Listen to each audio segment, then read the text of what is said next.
Welcome to the Game of Thrones podcast, the officially unofficial podcast for Game of Thrones on HBO. I'm Jim. I'm Aaron. It's the only podcast that the Double Ds do not want you to hear. We're talking about season 8, episode 5, titled "The Bells" today. Aaron, I've seen this episode more times than I care to count at this point. After seeing it numerous times, what's your opinion? I mean, so I'm not as angry as I was. I think I'm allowed to have an emotional reaction. That's the instant take. The instant take. And if you recall, like when I talked about the first time I came across a red wedding in the books, even though I was kind of semi-spoiled, that's the reason I started reading the books, is because I got some jackass on Reddit spoiled me for the red wedding. I didn't know the full details. When I got to that point in the book, I had to put the book down for like 2 weeks because I was so fucking pissed and outraged by it, and that I felt like everything tracked in retrospect, but that was just my emotional reaction. I'm a fan. I love the show. I love the characters. And when one of the heroes turns into a supervillain, I think I'm allowed to have an emotional reaction to that, just purely off the bat. But I also think that they didn't tell the story particularly well. I think that the stuff with Jaime is still beyond perplexing to me. And then you mix in a healthy dose of Euron and some dodgy, just mechanics and tactics and stuff like that. I'm still disappointed. I'm not like fired up and angry. Although we may get there by the end of this episode. Yeah, I don't know, because talking about it stir some shit up, I'll say. I'm gonna try to be funnier and not as angry. But here's the thing: like, I think a lot of people also came at us kind of crazy. I would say that our mailbag was roughly split in 33 percentiles of people that love this episode and don't see any problems with it, and think that everyone that does is a bunch of mumpty heads.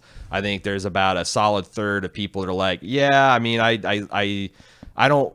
It's fine where they're going to Dany, but I don't think they quite got there. I can see both sides, and then there's some people that just hate everything about it.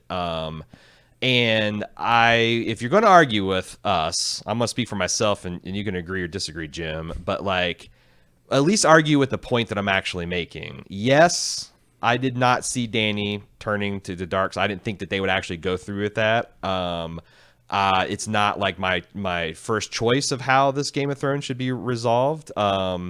But I'm open to, like, I am open to the fact that this has been foreshadowed. Like, they've done a good job of making it to where, in hindsight, Dany's turn to the dark side is kind of inevitable. But I do think they were missing a piece or two, and I also think that the people that are saying that was completely perfectly foreshadowed are giving a lot of credence to the stuff that they kind of shoehorned in this season. Like, they're taking a lot of the things that she said and a lot of statements she made, and the other thing is, like, I also just didn't buy Dany and Jon's relationship falling apart.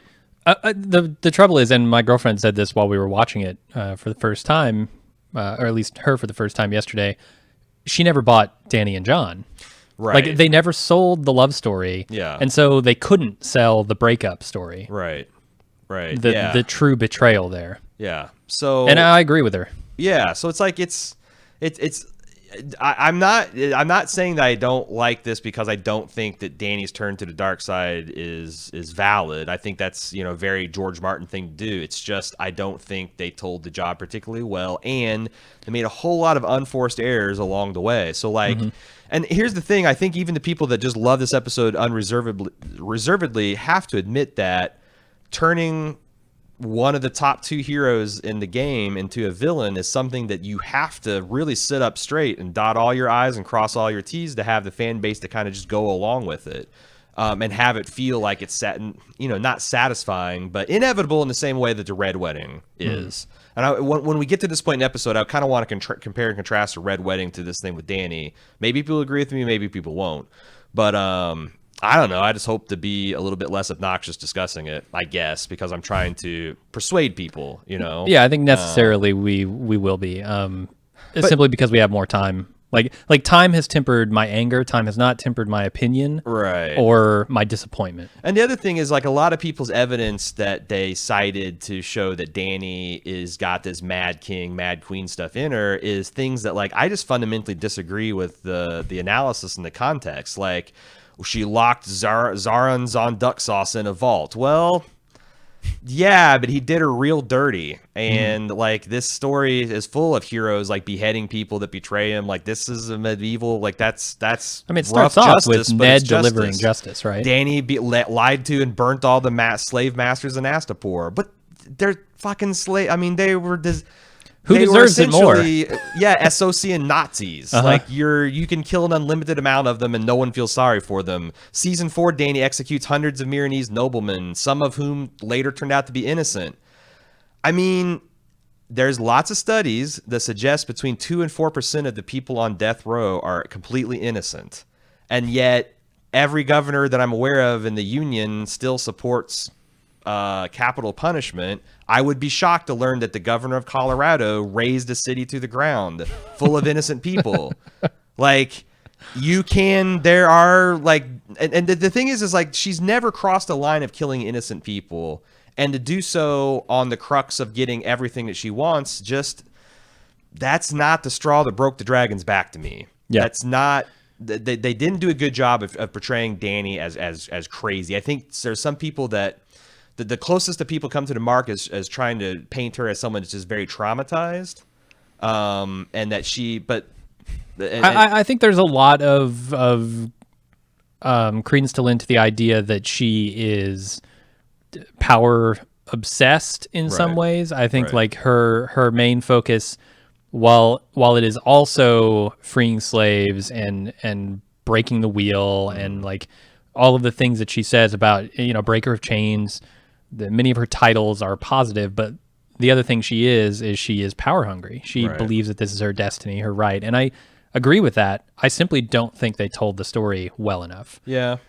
And I think that also you've got a little bit of a problem that this show tends to want to hop on like modern sensibilities and then medieval sensibilities. And a lot of what I feel like is happening in this last season or two of Justification is we are going to just suddenly apply modern day sensibilities to like Dany's actions to paint them to be evil when, Like with the Tarleys.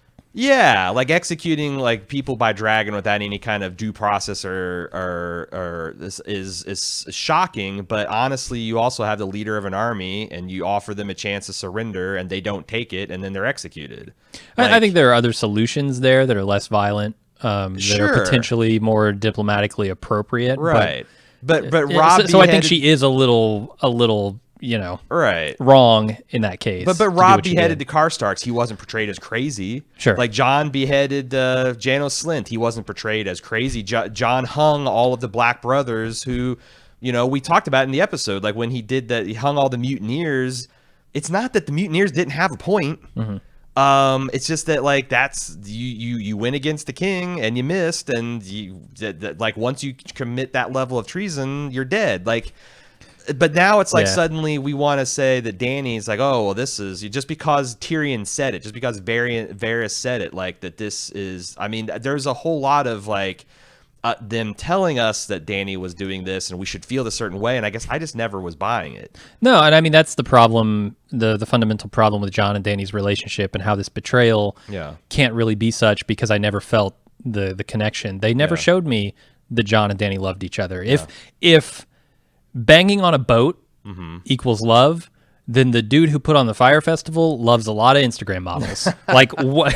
That is not love, right? That is something that could be entirely separate from love. They never showed me those key things. Also, and Jaime so when this betrayal happens, Jaime banged Brienne, so I guess they're true blue in love. they love each other. Yeah. So what an asshole. That's the thing. They never set those pieces up quite right for me to believe this. Yeah. And unfortunately, in retrospect, I think that makes some of those episodes worse, especially last episode, because, we were talking about Jaime and how, we absolutely do not believe that he's returning to Cersei. Everything in his arc has been pointing toward redemption. Everything has been pointing toward him going back to deal with this problem, which is Cersei. So, and they subverted the expectations, but in the process, they turned his arc into a circle.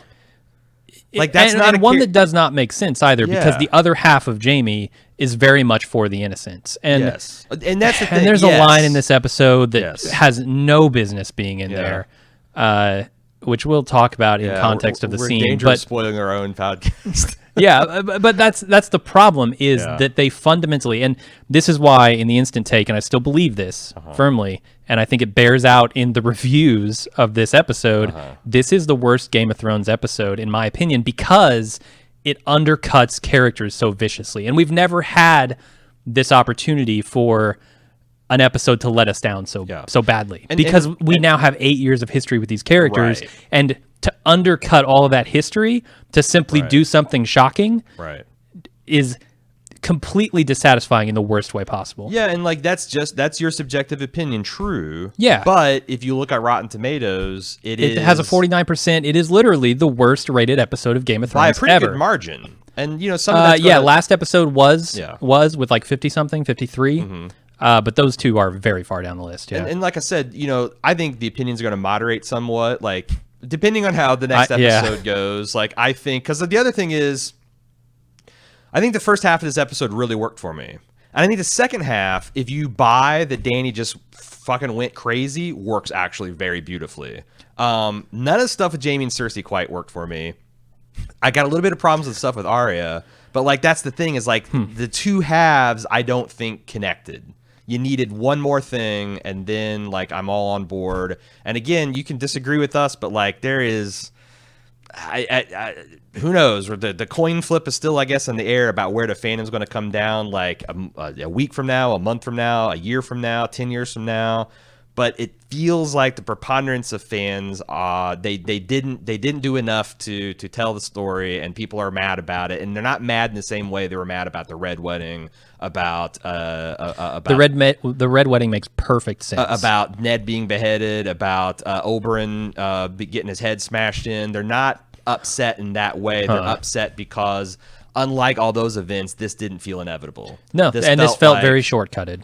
Yeah. It felt like they simply wanted to be done with this. And that's different from saying that it wasn't because like foreshadowing and character development are different. I they're agree. two different distinct things. So we'll try to keep that in mind as we. We've said a lot of bad about this episode so far. Let me say some good. Yes. Because there is a lot to like about this episode. Yes. Outside of the characters in general. I think the acting is amazing. Even characters like Jaime, who I think are fundamentally undercut in this episode, do an incredible job portraying the emotions that they want them to portray. And I'll say that, like, I think, I mean, I don't know, because I'm guessing people's motivations, which is dangerous, but at least I'm going to try. I think that a lot of people saying that this worked for them are saying that, like, all of the just amazing filmmaking and all levels Yeah. did enough to win them over, because it damn near does it for me. Like, I don't think that Jaime and Cersei went out in a way that I think honors their character arcs, but their last scene is pretty fucking just standalone beautiful.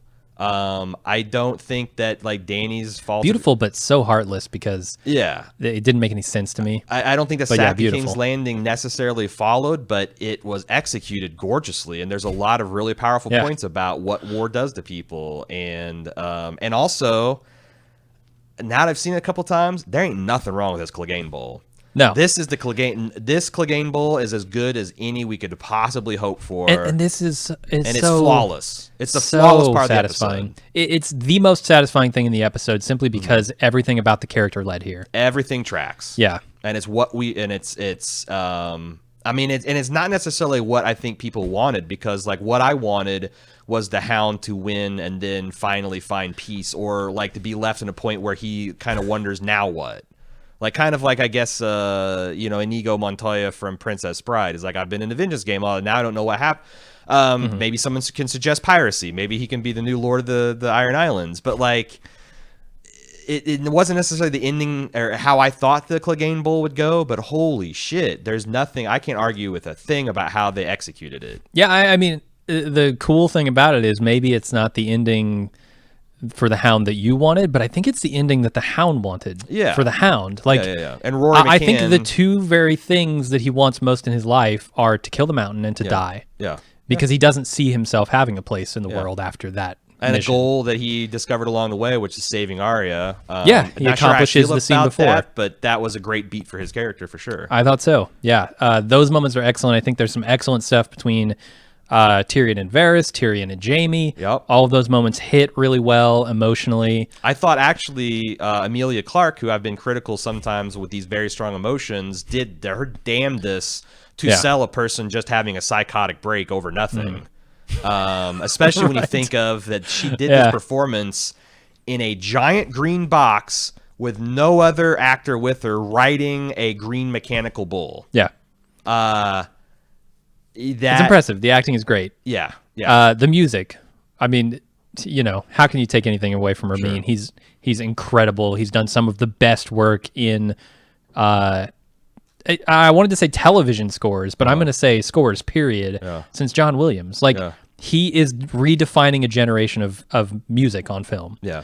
And this episode is no exception. I think every single person on this effects team deserves an award. Yeah, and like in the Battle of Winterfell, there was no dense fog and there was smoke, but there was, but it worked. It was lit, and like the nighttime execution scene of Varys was lit beautifully and amazingly, and like I just felt like the use of light and dark was so much better in this episode because they didn't have to shroud everything with fog. Like when it was shrouded with fog, it was for a particular purpose, and it lasted just long enough for to accomplish that purpose.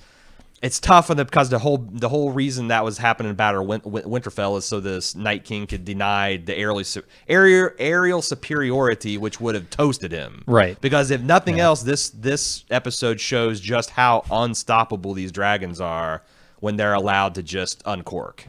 Yeah. And then the final thing I want to give it up for is the makeup department. I can't tell you how amazing Arya's face by the end of this thing looks. Yeah. I mean, people are making a big deal about the pale horse and the rider death, and like the envisioning of that particular idea is just perfect. The attention to detail, like the way that the blood streaks across her face sideways because she was laying on her side, and how the dust covers the rest of it, and she almost looks, I mean, she does look otherworldly. This whole landscape looks otherworldly, and she matches, and it's amazing. Yeah, all of the battle sequences were done so well. So much like I've seen so many fucking battles. I've seen so many medieval battles, but this one managed to show me a couple things I had never seen before. Dude, the gore when it first starts up, I've never seen a more gruesome depiction of a sword battle. Yeah. And it made perfect sense. Like when somebody puts a sword through you, it's it's not going to stop at your neck. Right. It might actually go a foot into you and take out half your body. Like, that's just the force of these things, and that's butchery. That's butchery. Yeah, it's amazing from a visual effects. I'm like, I wish I was on the same page as everyone, because like I get it. If you can get over the hurdle, if you buy Dany's Fall, then this I can see why this is like a best episode. Yeah. Although I do think that even if you buy that, there's other problems, and some of it are just like but if you can get over all those throughout this whole season and going back to last season.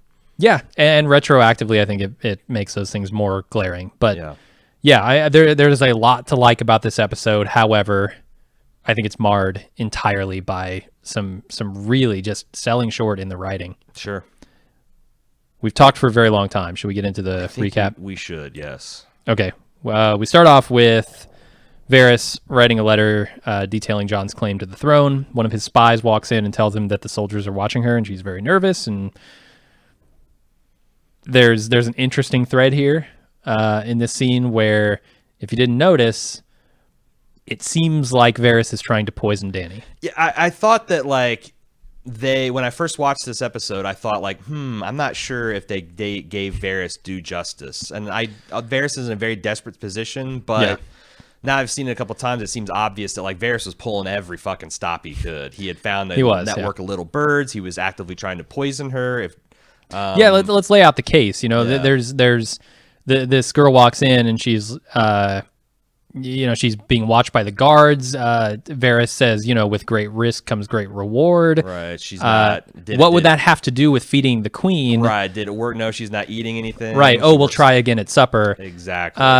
A lot of veiling of the true intention here, which I think is Varys' way, and it makes perfect sense in hindsight. So I like this scene, and I like what they did with Varys a lot more after second and third and maybe fourth viewings. Yeah. So then Varys goes down to the beach, and he tells Jon that Dany will make a bad queen, and Jon is actually the better choice. He practically begs him to step up and be the king that the realm needs, and Jon refuses. Yeah, and I thought, is Varys pushing too hard? But, now that I properly understand that first scene, I think that this is just Varys in full desperation. He tries the riddle of power with Jon.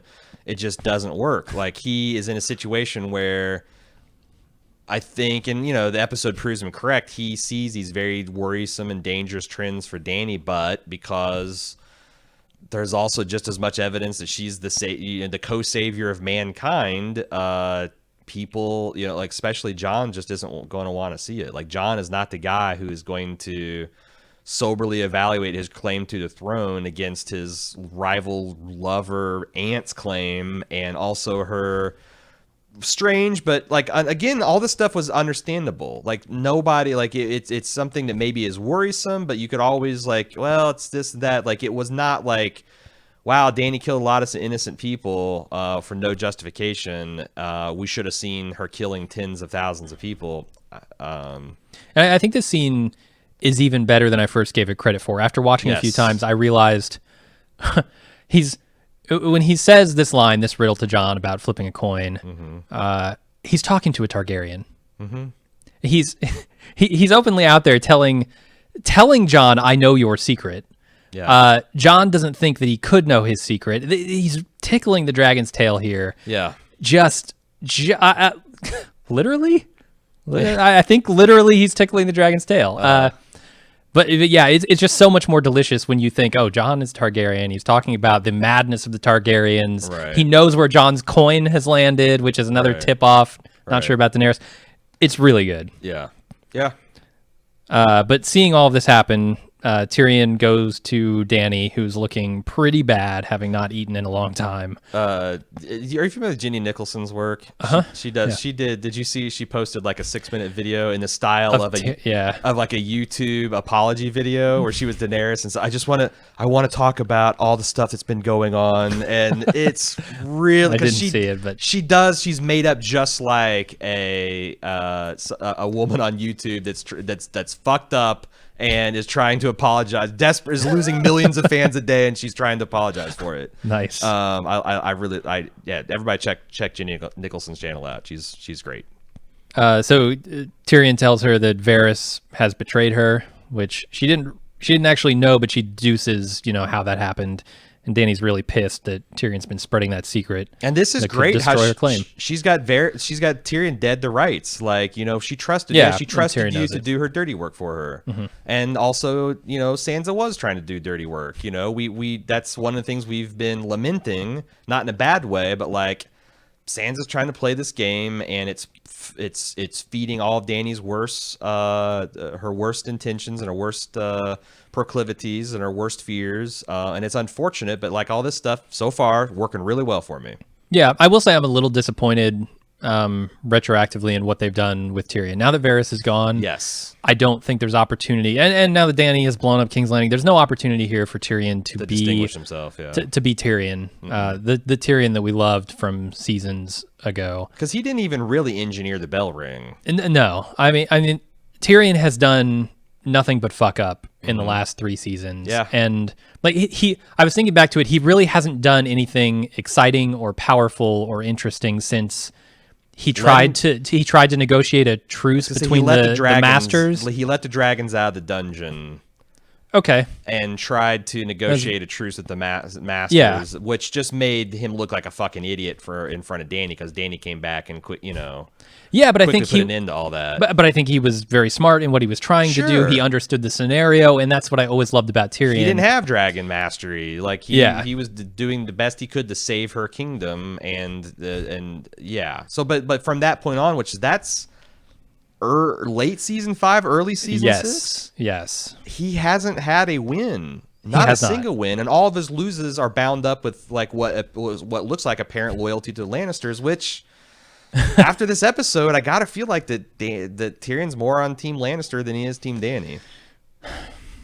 Yeah, I'm struggling with that concept because Varys is so for the realm that I almost wonder if a little bit of that didn't rub off on Tyrion, and that Tyrion is yes letting Cersei escape, but also more importantly doing it for the people in King's Landing. Right. It's kind of a coin toss for me, Yeah. and I'm not sure where it comes down on. Yeah. So Varys is taken to the beach and he's burned alive with dragonfire. Can we talk about his arrest? Okay. Because I yeah. really like the detail of him taking off his jewels, but I don't know why. Yeah. So I think this is to tell the audience that he knows. Well, yeah, what's up. it's kind of like, like when in Ocean's 11, when Danny Ocean gets like arrested, if he starts like taking off his shoes and like, or it's like is like there's something here is like if like he puts his hand behind his head, right? Yeah, he's like it's like or in The Fifth Element when Bruce Will like the cops are sweeping a building and he just gets against it and puts his hands on the circles. Like Right. there's something like Varys. He's an insider, and this isn't like when the old maester whose name is slipping my name. Who's the old Pycelle? Pycelle, yeah. Like when Pycelle got and he says, "Oh, this was like Varys knows the score. He's taking it." I'm not sure why he's doing any of this, but it feels like a guy who knows the score and knows the routine and knows what's going to happen to him, and he's just preparing himself now. It's a nice touch. Before we move on to his trial and conviction and execution, trial, huh?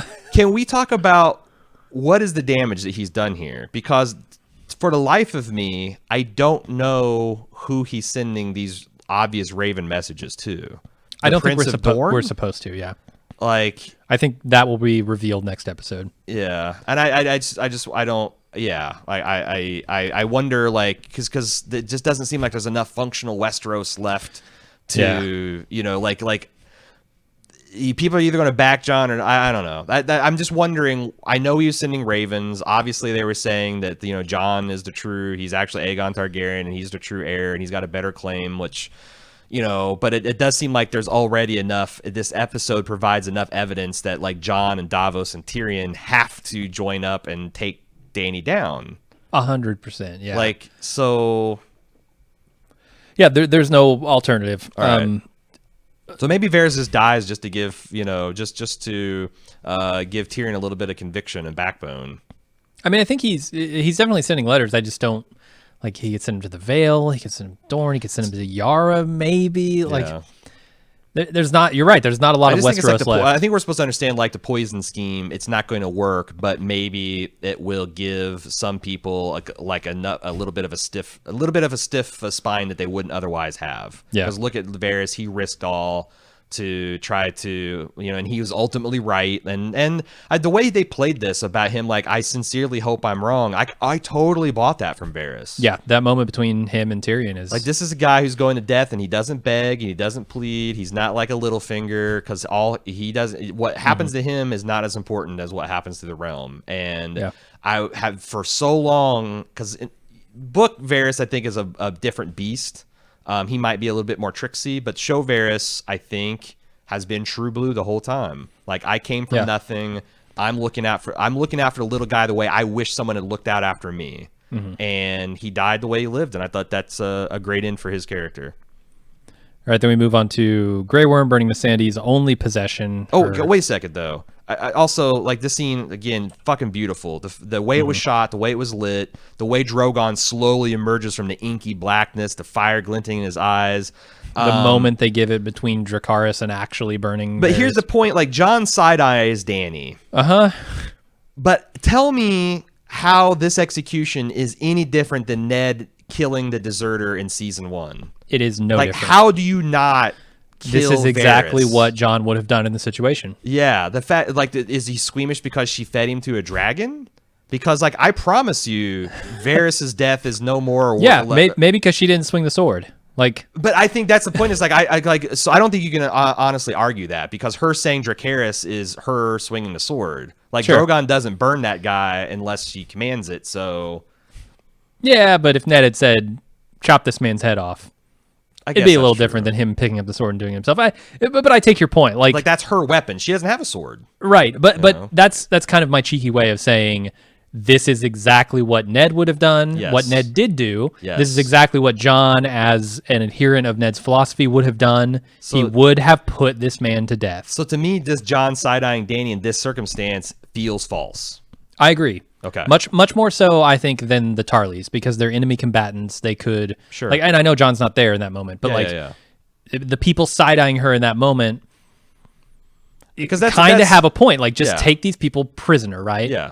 And by Westerosi custom, that's what you should do to a person Yeah. that won't, like, because you can ransom them, you can use them. They're valuable. Yeah, there's many other ways. like burning them is just, I mean, but you can also say that like that's a way, like that's an Aegon Targaryen move. Like you either kneel or you die. You Sure. know, and this actually, it's kind of like the same atomic bomb logic. Like, well, you drop bombs on cities so that you save, you kill hundreds of thousands to save millions. And I just like again, Jon Side-Nine, and it just did not make sense to me. Yeah. All right, move on to Grey Worm burning Missandei's only possession, which is her former slave collar. Jon comes in and he visits Dany, who rakes him over the coals for telling Sansa his secret. She's very sad that she's not loved by anyone in Westeros. And Jon says, well, that's not true. I love you, and you're my queen.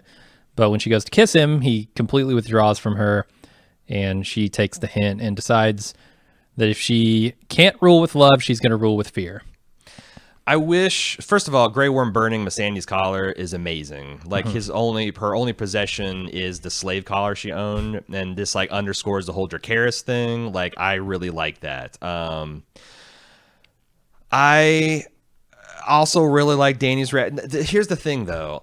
I don't understand why this is happening. Like Varys had an opinion that Jon might not be comfortable boning his aunt because he's from the north, and that's the only thing that has served as an explanation for why Jon would sour on Dany. And I don't know, like this is a man who has already broken vows that he saw as extremely important. This is a person who's discovered the fact that he's a Targaryen. The fact that like you're just supposed to intuit that he can't have a romantic relationship with Dany because she's his aunt, who he doesn't think. I just don't. That doesn't make sense to me in this particular world. Yeah, I'm not sure how I feel about that one. I mean, like I said, I could see like, from a modern standpoint, like you find out it's, this is your aunt. Sure. But like, I think you're right. They both lightly told the story of them falling in love. Like them falling in love is essentially, we're both young, attractive, and idealistic, and we also are on each other's level, and we've never really met anybody like that before. Do you remember how well they told it with Ygritte and Jon? Sure. Yeah, it was a whole so much more fleshed out. A whole out. season to go from adversary to lovers, and also Ygritte kind of had like the whole like in the back of her mind, she kind of saw Jon slipping away, but she didn't want to believe it. She was blind to that by love. It actually is like a season and a half. This thing, it's like they met, they had boat sex, and then they found out they were related. Like this is like a 5-episode arc, and it's just it's a little fast, and it also sticks in my craw that the Double Ds were offered by HBO. It's one thing to turn, like, I don't want to do multiple seasons, but HBO says, hey, we'll write a check for 10 episodes, and they say we don't need it, and then we get this. Yeah. You needed it. I think you needed it. You absolutely and the fact needed that this is hitting 50% on Rotten Tomatoes says at least 50% of fandom says you need a little bit more time. Yeah. So I agree. Keep this whole scene in mind because But if they had have told, like, just before we move it, if they had have told this story well, the all right then let it be fear, Emilia Clarke fucking nailed that like dangerously spurned lover. I would buy it, certainly. But yeah, keep all of this in mind because we're going to talk later in context with Dany burning the city and in context of Thrones Revealed, which is kind of the after show interview with the Double Ds. There's a lot in there that I want to delve into that's sort of meta, but sort of like reveals what they were thinking in these scenes. because we don't get to. And it's very important. That's the other thing is we don't get to we don't have to see this just in vacuum. Like we have the creators themselves saying what their thought processes were, and we can also evaluate things based on that. Yeah. So many fans I see are saying, okay, this is the moment. This is the moment where she decides she's going to burn everyone. Right. And that when she says, okay, let it be fear, that means everyone in King's Landing is dead. And I disagree. And I have a lot of supporting evidence. Yes. And I'll lay it out when we get there. Right. But about for now, to get to the first piece of evidence, I think. Okay, so Tyrion argues his point about sparing the people of King's Landing with Dany. Dany seems to agree to call off the attack if Tyrion can get the people to ring the bells and surrender. She nods to Grey Worm, in my mind, indicating acknowledgement that this is the new plan. I noticed that there's a lot of people that took the great exception to our review, said that this, like a lot of people said that this, you're supposed to understand that nod was her to be like, whatever this guy's saying, you and I understand each other, right, Grey Worm? I don't think that's in the text. It is not. The way I see it is that she won this last argument. Because there's a very long lingering look at Tyrion as she's trying to decide, will I give him one last chance? Right. And she says, I've given you one last chance. Yep. And if you fuck me again, I'm going to kill you. And she nods to Grey Worm. She nods to Grey Worm. Yes, go with Tyrion's plan. Yeah. So in my mind, this isn't not Lando, premeditated. This isn't Lando nodding to Lobot like, "Hey, we're going to take the stormtroopers." This is like, "Yeah, he's one. I'm not that type of person. I don't want to be that person. Let's do it." Right. Because they had a long argument where she's like, well, the slaves I freed fought for themselves, and he's like, "Yeah, but that's not the relationship these people had with Cersei. Like, they're hostages." And she's like, "Well, yeah, they're hostages to Tyrion. How's that my fault?" And, the weakness of mercy. And, like, there was a nice back and forth. And I think it felt like Tyrion won. Yeah, it felt like he did convince her to try one more desperate move. And so if it doesn't work, keep going. And if you think that there is some private agreement between Grey Worm and Dany, I don't see how that's in the text at all. That's an inference. They never reveal it. That's a surmisal. Not only do they not set it up, but they also don't reveal it. Right. So how are we to guess at any of that? Right. Yeah. I took from that scene that she said, yes, try this. Agreed. Okay. People continue to stream. Oh, actually, at the end of that scene, she also tells Tyrion that Jaime was captured trying to get through their lines. Yeah. We'll get to that in a moment. People... Oh, go ahead. Because I do have. So here's one of the problems that I'm going to let Gary S explain. So when Jaime first turns up at Winterfell in front of Dany, she wants to kill him for stabbing her father in the back, and only the intervention of Brienne, who's vouched for via Sansa, who Dany, by the way, now hates, prevents her from executing him. So at this point, she captures Jaime for betraying her for trying to get back to Cersei, but she just decides to keep him as a prisoner. Yet Varys gets the full-on Dracarys treatment in the same time for betraying her. This is kind of a problem. What it is, yeah. Can someone explain to me why Dany would have Jaime held prisoner on the eve of this battle and not just make it a 2-for-1? It's because, well, how would Tyrion and Jaime get a final moment together to say goodbye? In fact, if he got Dracarys up, that's what I'm saying. Like, in fact, she's keeping him prisoner for like because there's a day and a night transition that comes. So she's keeping him prisoner for multiple days. And you're right. The only explanation is because they needed this next thing for Tyrion to happen. Yeah. So it's again like, if that's okay with you, that's fine. But please recognize that this is an instance where the writers are just pulling a fast one and hoping that you go along with it. And so much of this story, the shock value that has come in Game of Thrones, has been mined from the inevitable logical conclusion of characters' actions. Yes. And the inevitability. This is the complete opposite. Yes. The inevitable thing that would happen here is Jaime would be instantly killed by Dany. Right. Not that he would be preserved, tied to yet another fucking tent pole. Right. And yet another fucking enemy encampment. Like, they've done this so many times now. Right. And I get, like, that's probably why they wanted to circle back. Yeah. Do this callback to how many times has Jaime been in this situation. Do the callback to when he freed Tyrion. Do all these things. Because that stuff that's works great, real well. But you undermine other characters in the process, and you need to find a way to do both. Yeah. And that's what they did so well in previous seasons. Sure. Right. Because they had like really careful plotting and source material and all that stuff. Yeah. Okay, so people continue to stream into the Red Keep. I was wrong, by the way. This is going to be a very long episode. I said in the instant take it'd probably be short. Nope. There's no. I mean, it's the penultimate episode. If you want like a 30-minute episode podcast, then I don't. Know I didn't think the opinions would be this divisive, and we'd have to yeah start going into the minutia of it. Yeah, we have to really build our case here. I feel like. Yeah. So people stream into the Red Keep. Tyrion and Jon and quite a few of the troops land on the beaches outside King's Landing. They plan to attack at daybreak, and Tyrion asks Davos a mysterious favor, which we'll find out. Is it kind of crazy that Davos just this is all off screen? That he just grants yeah, I'll do this. Yeah, I think it works though. I don't know what Tyrion told him. I want to assume that Tyrion didn't tell him exactly what was up. Just sort of leave a boat. I need you to leave a boat down here for somebody Yeah, the Onion Knight thought, we're getting a shipment. Yeah, I guess. Yeah. I just thought that I mean, if this was the worst thing that happened in the episode, I'd be okay. But definitely, this is a dangling Chad, to say the least. A little bit.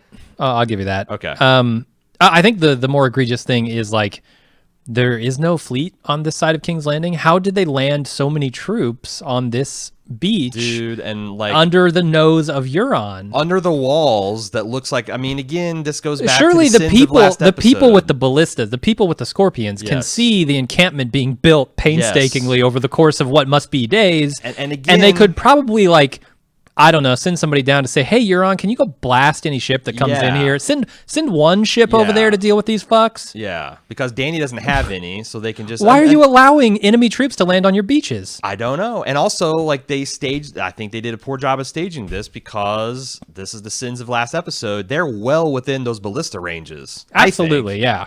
The range of those things, as seen of last episode, is fucking obsene.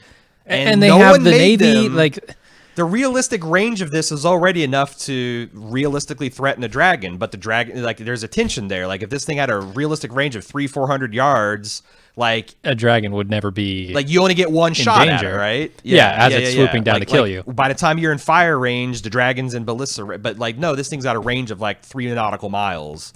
So their Iowa class battleships just fucking there's no reason why they should be allowed to just set up this camp. I mean, you've got a navy. Mm-hmm. They have basically no navy. Yep. Why would you not set up some kind of blockade around King's Landing to not let them land their troops? Yeah, I don't know.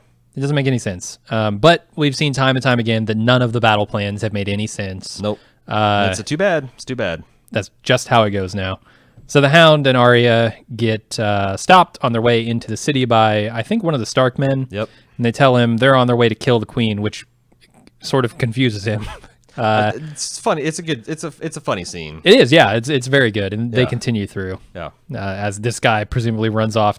Actually, presumably just keeps it to himself. Yeah, right. Go talk to your captain. Right. By the time that's done, they're in. It reminded me of the scene in the Avengers where Captain America and the Black Widow and Hawkeye are commandeering a fighter jet, and one of the mooks comes up and is like, "You're not supposed to," and Captain America's like, "Son, just don't." What? Okay, you're gonna go talk to your captain. While you do that, we're going to keep going under no threat. Come on.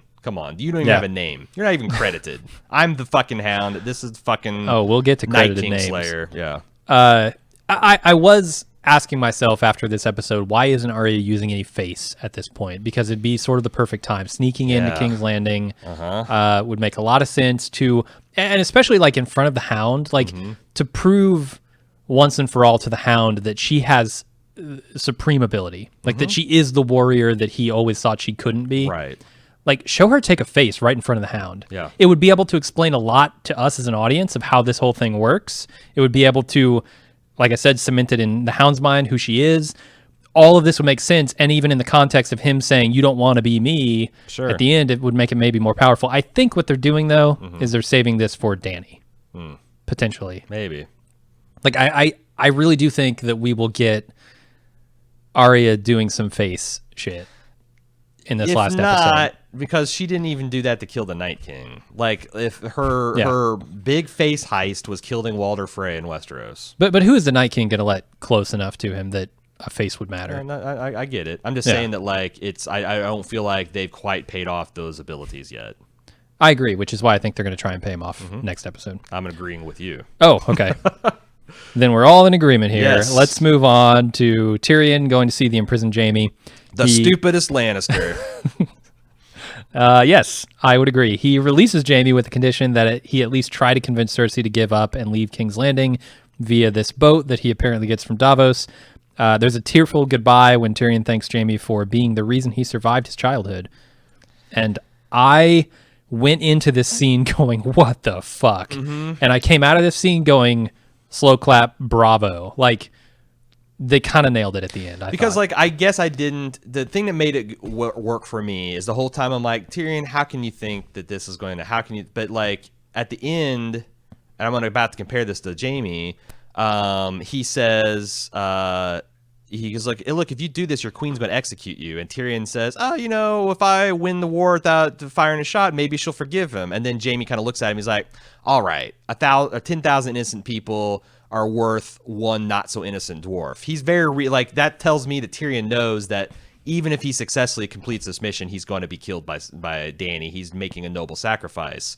This stands in contrast to Jaime saying, I never much cared for the innocents. Oh my God. Like, I think for symmetry to happen, that Tyrion has to be like, bullshit. In fact, your entire character has been defined by the fact that you, unlike your sister, can't not care about innocence. Yeah. I mean, this is a man who traded his honor and a lifetime of eating shit from everyone in the realm to save the innocents. Yes. And he has done things to... And not just the innocents, these innocents in particular. Right. These very people that he says, I never cared for. Yes. This line is a huge mistake. Yes. This line is ignoring everything that makes Jaime Jaime. And if you want to, if I buy that he's saying that as like a Lannister bravado, but I wish Tyrion had called him on it the same way Jaime called Tyrion on his like, oh, well, maybe the queen will give mercy. He's like, I wish Tyrion would be like, I don't believe that. And Jaime's like, well, you're right. You know, like, but here's the problem. Let's grant that this is bravado, and that Jaime does care. Well, then it fundamentally undermines his character that he goes back and doesn't actually care about the innocents. He's only there to comfort Cersei. Let's go the other way and let's say that he actually never cared. Well, he's only cared for Cersei and he never cared about the innocents, and somehow that lines up with being the Kingslayer, which it doesn't. But let's say, does that not completely undermine everything they've done between him and Brienne? I think that so. speech in that bathtub is a yes. fucking lie to her face. Yeah. This breakdown of this man at his most vulnerable moment was all an elaborate lie. Right. That makes no sense in the context of those episodes. Right. Zero. No, Either I way agree. that you want to read that line, it is wrong. And It I is think- just wrong. I think there's a way they could have told a story where Jaime's trying to stop Cersei and trying to kill her, but when he finally gets to her, it's too late because Dany's gone crazy. So like he's like, well, Sure. I could kill her for no good. This woman, because like you know, Cersei's just pathetic at the end of this episode. I could be like, you know Yeah. what, and it'd be almost like a moment of grace for like Jaime to like, you know what, I'm gonna try to go out as peacefully and as with as little bitterness as possible. But the fact that it turns out all along he's got this addiction to Cersei, I just feel like that is not the story that they were trying to tell for 8 seasons for Jaime Lannister. No, this man does not care. a character arc. It's a character circle. It's a epic swerve. It's a justice subversion with no setup. And I feel as strongly about this as anything. Yeah, I think this is actually the worst part of the episode. It's not the about worst like line. Jaime didn't have to be the one to kill Cersei. That's not the problem. It's this. I never much cared for innocence, and for that to be standard, for that to like seem like the episode believing. And if you go the behind or the inside the episode, or behind the episode, or underneath the episode, or through the episode's asshole, whatever the thing's called, like I feel like the Double D's what they say is nonsense. It's just nonsense. It is. Well, we'll get to that when Dany burns the city. Okay. I want to point out here also that Tyrion understood the nod that Dany gave to Grey Worm to be one of acknowledgement. This is the new plan. Sure. Because he tells Jaime, ring the bells, open the gates. That's all we have to do here, and Dany will stand down. Yeah, and also like you said, bravo. Like it's even with all the problems of this. I think that the moment where Tyrion breaks down and says, "You're the reason I survived childhood," and the fact that he's freeing Tyrion or Jaime in the exact same situation that Tyrion freed Jaime freed Tyrion. Yeah. Like if Tyrion hadn't killed Tywin, Jaime's in a lot of trouble. Like the only reason that like like that's committing very high treason. It's like it's like Oh, very man. equivalent in exchange, and these brothers loving each other makes a lot of sense. I don't know. I don't like the fact that Tyrion seems like he has a soft spot for Cersei, and that Jaime still has a soft spot for Cersei. And how much more poetic is it that if Jaime had let Tyrion go and Tyrion kills their father, Tyrion lets Jaime go and Jaime kills Cersei? Kevin C. Sent a link to or mentioned an interview with Nikolai Coster-Waldau. I probably butchered his name. Probably. Where he says he had to create his own headcanon for why Jaime returned to Cersei so abruptly because his character's progression didn't make sense to him. And this reminded me a lot of, like, remember we used to go to the old Walker Stalker cons back when The Walking Dead was transitioning from attempted prestige drama about zombies into total horseshit. And like panel after 4-ish. panel, it was actors like being asked things and they were saying like, you know what? Yeah, it didn't make sense to us, but then, you know, we kind of worked out that maybe what happened, and like they were clearly doing the work that the writers weren't willing to do. And this, like, these seasons are the first time I started hearing that from the cast of Game of Thrones. And there's super cuts. Conleth, the guy who plays Varys, right? He also said basically the same thing. Like, I thought my character was underserved. I thought it was weak. I didn't have much to do in these final seasons, and he was ultimately disappointed in the role that Varys had in the final seasons, and not simply because, I wasn't in the show much, more because Varys has always been a character who very much gets involved in these situations. And to be fair, there's supercuts of people put together like an 8-minute video of everyone having allegedly negative reactions to this season, and I think a lot of that's way overplayed. Yeah, sure. But no, like when they say specific things, like it's hard to argue that Varys wasn't underserved these last few seasons. It's hard to argue that this is what everyone not was expecting and is subverted, but just like this is actually what people. This is the way to tell the story of Jaime being addicted to Cersei. I don't know. Big problem for me. Yeah, me too. The Golden Company lines up against the Northern forces. Tyrion tells Jon that the bells mean surrender, and Arya and the Hound make it into the Red Keep just as they shut the gates, but Jaime's a little too late, so he tries to find an alternate way inside. I thought it was nice, or well, it was actually evil, though he didn't know it. The Hound sort of causes this woman and her child to be trapped outside the city directly. They're literally the last ones, or the first ones to get shut out of the city. Right. It feels like a callback to the Hound stealing the silver from the farmer. Yeah, and you find out that he's like another, just like a thoughtless action on his single-minded focus on his revenge has doomed another innocent family. And if Arya had pointed it out, he probably would have said they're dead anyway. Right. And so am I, and so are you. He'd probably be right. Right. I love the shot of like the leader of the Golden Company, Harry Strickland, how they show like over his head and shoulders, you see in the distance Jon's army, and it's kind of like an inverse of the Battle of the Bastards, something that Miguel Sapochnik pointed out in the Game of Thrones revealed stuff. I thought that's great because it's foreshadowing the fact that you're about to see Jon and the Unsullied and the Dothraki and all of our quote-unquote heroes act like the villains. Kind of revealing that in war, there is very little difference between good and evil other than their objectives. Like, you know, Sure. So I thought that stuff was all really good. All the establishing shots, the city looking beautiful. There's this gorgeous shot of Cersei looking at, and you can see the ruined dragon pit and just all of King's Landing. And it just looks so fucking real. I just can't believe how beautiful it all looks. I mean, the effects just get better and better because this next scene where Dany attacks the scorpions, both ship mounted and wall mounted, completely wiping out every single one of them, it looks amazing. Yeah, and her attack coming out of the sun, I thought was a great way to say what's different about this time. Yeah, and then I've learned a little bit. Her going there and then swooping down low so that the guns of King's Landing have to completely, you know, depress their aim and then have Drogon swoop up and torch them.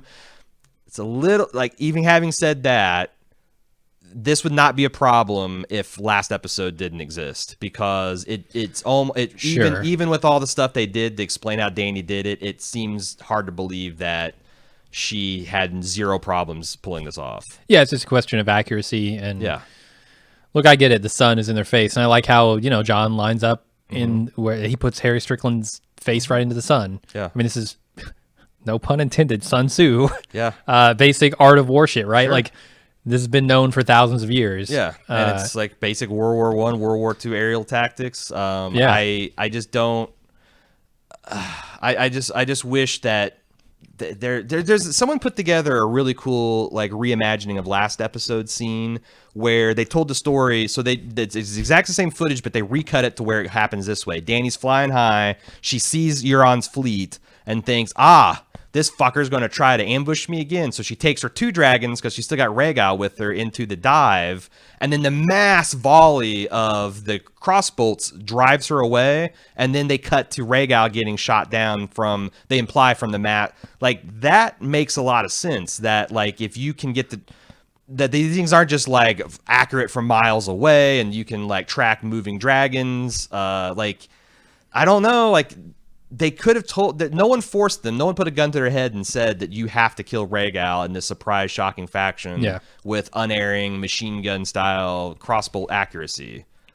But they did. So now, and I just feel like they should have saved that for now. Like I'm with you. Like I'm about like wait till we get there's a suggestion that we'll get to in Dany Turns Evil that I think is like closed book. This is how they should have done it, and I cannot believe dozens of high-paid writers didn't see it. It's hard to believe. Anyway, so one thing I wanted to point out, which I thought was hilarious, and I posted this in our forums, Euron in this scene, he gets subtitled as Soldier 1 when he's yelling to his crew to turn the guns around. Which is just like as useless and pointless as Euron has been this entire time, and how much people are just like, who the fuck is this guy? Why do we care? To label him as some nameless soldier in the captions is great. Plus, he's drinking out of a Yeti cup. I mean, that's why he's doing it. That's the thing that really threw me. Neil's was cracking cups. But the funnier thing, I think, though, or maybe the sadder thing, is that the production team completely ignores, because there are 2 people shouting "Turn it around" here. Mm-hmm. One is Euron, nameless Soldier 1. The other is a guy on his boat. What is wrong, Aaron, with the guy on his boat shouting "Turn it around"? I thought they were mutes. I did. The show did too, as of like an episode ago, 2 episodes ago. Theon's 20 dudes killed every person on Euron's boat, so he had to reluctantly crew with people who could talk. And he put him in the garb of his people. Yeah. He didn't let them wear their Lannister armor. He was if you're coming on my boat, you're going to wear our fucking robes. Yeah. Indeed. That's suspect. But it's just like, it's so sloppy. It's just it's indicative of the care that they put into this final season. Right. I would be willing to forgive it in a better episode, kind of like I forgive the Starbucks coffee cup. It's like you can't catch everything. I get it, but it just there's a pattern after a while that you see where they just don't try hard enough. Yeah, suspension of disbelief is like an anti-gravity device. Like they don't fail gracefully. Like once you if you're a mile high over the surface of the earth and you got your anti-gravity system on and it fails, you crash. You don't smoothly descend and suspension of disbelief is the same way. Once you get to your breaking point, wherever that is. And if you're like Dany, maybe you don't even have the breaking point at all. You can just decide to not have your once that fails. I've seen it time and time again. That's when that's when the nitpicking, the quote unquote nitpicking, comes out, because all the shit that you would have ignored because you're down with the story now becomes you're looking for the justification of why you're not liking it. And if you want to say I'm picking nits here, I am. Sure, yeah, I am. But like you said, they're sizable nits. And the show didn't used to have an infestation of these nits that need to be I mean, they're nits that have been directly contradicted in the plot that they spell out on the screen earlier. Like, that's the most egregious thing. They say, oh, all of his crew are mutes. That, how can you then... never mind. Forget it. All right, Qyburn reports the bad news. The ballistas are gone. The Scorpion's done. The Iron Fleet is gone. The Golden Company is gone. Cersei thinks they're going to win. She's pretty secure in her belief that the Red Keep has never fallen. It won't today. Yeah. The Lannisters will fight to the very last man. We had in last week's episode, the spoiler edition, someone wrote in about the fact that they rebuilt this Dubrovnik set in Northern Ireland and Belfast. Actually, I'm not sure if that's somewhere. I'm not sure if that's Northern Ireland or what, but they built this thing, and it was the gist of it was just to avoid spoilers leaking out. But it's clear to me that they had to build this set to do the destruction of King's Landing proper. And I was amazed at how much practical effects. And I think it was worth it because see these large CG battles, sometimes they're not quite convincing, but having men actually be on fire, having a giant gate actually explode with all these gasoline rigs, having this destruction actually happen on a large set. We haven't seen that since Lord of the Rings, and it led to an utterly convincing battle. I agree. And one where I truly felt the power of this dragon. Did you see one thing I want to point out? I might put this in the show notes. This guy named Tabaxi Taxidermist on the subreddit r/Game of Thrones released patch notes for episode 5, and he did told me about this. It's really funny because if you're a video gamer, you know that like when your favorite game gets patched, everyone goes through and sees like what got nerfed, what got buffed, and he had like bullet points like scorpions get nerfed in this episode, significantly reduced accuracy. Hero character Euron no longer gives bonus to scorpion accuracy. There's what was the other one? Northerners and Unsullied both have reduced honor and morality meters. It's now possible for them to commit war crimes with little to no provocation. Euron plot armor has now been removed. It's just really, really funny stuff. Yeah. So if you hate the episode, it's funny. If you like the episode, it probably is annoying. I'll link it in the show notes. Let's move on. Lannister forces, faced with certain death, decide to surrender. I really like this tense standoff felt like really, really cool. And then Dany lands on the walls and intimidates the fuck out of everybody. The Lannister soldiers all throwing down their swords. It's great. I'm going to pick a nit. Okay. The Lannisters have their helmets open in this scene. They're squaring off against the Stark forces, and their helmet's completely open. Grey Worm's not even wearing his anymore. Like I just think like this is that's true. This is like one of those bizarre things where like I don't understand what the decision to have like all the faceless mooks have to have their faces showing. Like yeah, it's weird. It's almost scarier and more intimidating if they don't. Yeah, but I think that they really wanted you to see the battle going on in the Lannisters between our loyalty to our house and oh geez, this is certain death. And you needed to see that's told with a close up of the sword in their hand and a close up of the sword dropping. I agree, but I think it's a defensible artistic decision to want to see their eyes darting and their eyebrows. This is why I said it's a nit that I'm picking. Yeah, I think for the most part, this was a very tense moment. Yes. Like they created a lot of tension here, especially when you see like Dany watching the city, Tyrion watching the bell, Cersei watching Dany and her dragon. Yeah. Let's, I guess, keep going. The bells ring, signaling surrender, which is exactly when Dany decides to burn everyone. Grey Worm takes this as a cue to start killing, and the Northmen, for some inexplicable reason, ignore the King of the North as he shouts orders not to follow suit. They murder, rape, and pillage King's Landing.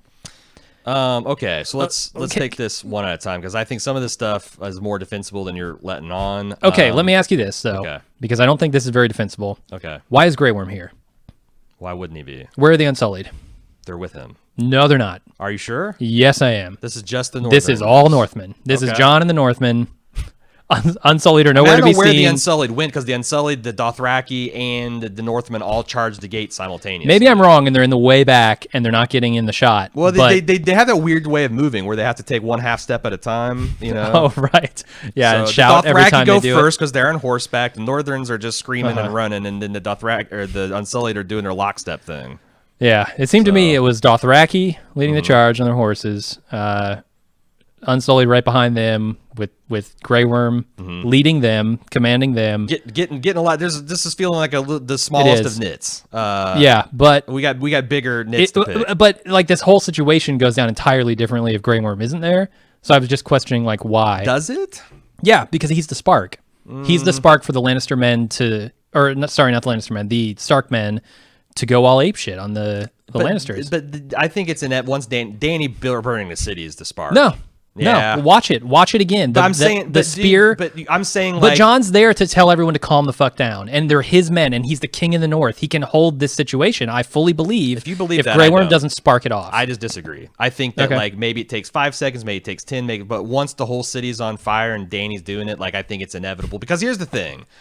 I think it's very realistic that the Northerners, the Unsullied, and the Dothraki all fucking go apeshit because the North fucking remembers. This is the city that killed their beloved Ned Stark. This is the people that have betrayed and backstabbed and killed them and tricked them and humiliated them and exploited their honor and their integrity and their will. Like this, like so they got a reason to hate these people and see vengeance done. The Unsullied, supposedly the incorruptible army that was not going to rape and pillage cities because that's not what they do. They're inhumanly trained not to do it, have been taught that they're individuals and they have pride and they love their freedom, and they just saw one of their slave sisters re-enslaved and thrown off a fucking wall. So they're led by Grey Worm and he's ready to go ape shit. And the Dothraki don't need a fucking reason. That's like their default. Sure. Their throttle stuck in like batshit battle crazy anyway. So like all three of these factions, if it wasn't Grey Worm, it'd have been somebody. Because they're following after the lead, and like it is kind of funny because Jon's like, stop killing. Lannister soldier comes forward, he disembowels him. Stop the senseless violence. Another one comes forward, he has to hack that guy to death. Like there's no way. I mean, it's funny, but yeah, he obviously has to defend himself. Yeah. Once the route comes on, there's no way he can stop it because he's the only guy. Yeah, I agree with that. He's shell shocked in the moment when he sees Dany burning the city. He sees his own troops attacking. He's not going to immediately try and quell this. He's going to be shocked, which he was. But let's talk the big enchilada here. Yeah. Dany's on the wall. She's waiting to see if presumably the bells will ring because she doesn't start this immediately. No. And there's all these people crying out, help us, please, someone ring the bell, ring the bell for God. Like there's all these cries and she hears it. Like how is this not the people crying out for a savior? The bell finally rings and then she starts burning the city down. And she takes to the sky, and I thought they were going to tell the story of her just like burning the Red Keep. And I'm like, okay, this is interesting because this is a legitimate military tactic or target, but Cersei's surrounded with innocent people, and it's going to be Dany thinks she's justified, and Jon still is sickened by the loss of innocent life. When she just starts torching the entire civilian population, it's indefensible. I don't get it. And there's ways like, okay, let's say you don't kill Rhaegar last episode. Let's say that Dany takes Rhaegar into battle with her, and since she doesn't trust Jon anymore, she forbids him to ride him or whatever. And so Rhaegar's up on the wall screaming at everybody, same way Drogon does.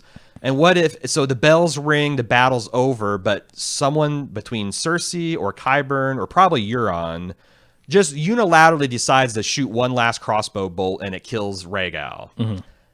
Now you got Dany legitimately fucking losing her shit. Like she sees that she's been betrayed. She suspects Tyrion.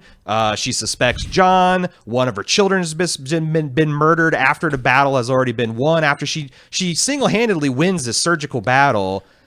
How is that just not straight up better? How is that not straight up better?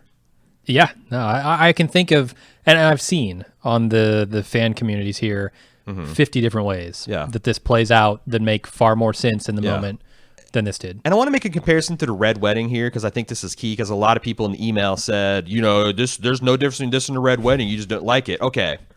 What if the Red Wedding happened and when Robb got to the twins, he goes to Walder Frey says, you know what, Walder? I've been really thinking about it, and I did you dirty. I'm going to set. You're right. I was immature. I'm going to set aside Talisa, and I'm going to marry your daughter, and she'll be Queen of the North. Does Walder Frey still go through with the Red Wedding with that fat like suddenly possibly not? Yeah, that changes the mathematics. Or better yet, what if Robb never betrayed him in the first place? What if he hadn't lost? Like they told the story of literally everything going Dany's way. And she just decides to rule through fear by destroying an entire civilian population, something she's never, ever done before. Yeah, something she's decried many times. Like, I want to help these people. Yes. I am the breaker of chains. I'm going to break the wheel of tyranny. Yeah. And again, there's a lot of, you can make an argument that this was all foreshadowed. I just needed, and the other thing is like, I don't feel like the Double D's did a great job at telling the story because, like, I think my understanding is that Dany just went insane. She went mad queen, but it seems like in the interview sessions, they take great pains to say that no, Dany's not going crazy. Well, here's the thing: is they say that this is all premeditated, and like their paraphrased quote here is that this is premeditated, and when she's sitting on the wall and the bells are ringing and she sees the keep, she decides to make this personal. Is exactly what they say. She decided to make this personal. Why? Which, I mean, that is them saying like this was not premeditated. So everybody who's saying like, oh, that nod to Grey Worm meant actually nothing, meant the exact opposite of what I as a viewer thought that it meant, is undercut by the creators of the show telling you this is not what we had it in our minds when we created these scenes. Also, making this personal, what does making this personal have to do with the people of King's Landing, the innocence of King's Landing? You like this that you want to free of tyranny. When she says like decide to make it personal, it's personal between her and Cersei. Yes, like, and that's still already shocking. And then the other thing is to like take out the Red Keep and the collateral damage. Yes, that would be shocking. It would already be enough to probably push Jon and Davos and Tyrion over the edge. The other thing I guess is like, even if Rhaegal had died the way I just outlined it, like it still doesn't excuse her burning the city. It's still clearly a massive overreaction that you wouldn't want from a righteous leader. Oh, it's immoral. It's a much more understanding. This just her deciding to make it personal and deciding that the people of King's Landing are the ones that were firing the crossbow bolts at her and the ones that killed her friend. Like there is a person that did that. It's Qyburn, it's Cersei, it's Euron. These people are crying out to be saved from these fucking people. They hate her as much as anyone. They just like... And she's gotten the thing that she's always wanted, which is to take back the Red Keep for her fucking family. But now she's going to destroy it. She's not even on the precipice of having gotten it. She got it. She did it. She has one. She's won a complete... And like maybe, like again, she wants to burn down the Red Keep, but honestly, Cersei's done. Like... Yeah, you march your troops in there, you kill her, and you're done. And when they show her face, you can see it even on Cersei's face that for the first time she realizes, I'm done. Yeah. And if they did enough for you to believe that this is Dany, then I actually am kind of envious of you because the whole rest of this episode just fucking works. It does, yeah. But to me, this is horrifying. It's terrible. And again, I don't think it's too much to ask. If you're going to ask the secondary or primary hero, depending on how you want to look at it, if you're going to turn them to the dark side, I don't think it's too much to ask for them to do a little bit better job. Because to me, this is very Anakin Skywalker, where yeah, sure, he murdered. And the problems are almost exactly the same. I didn't fully buy his relationship with Padme. I didn't fully buy his friendship with Obi-Wan. I didn't fully buy him just killing the Sand People for this contrived way.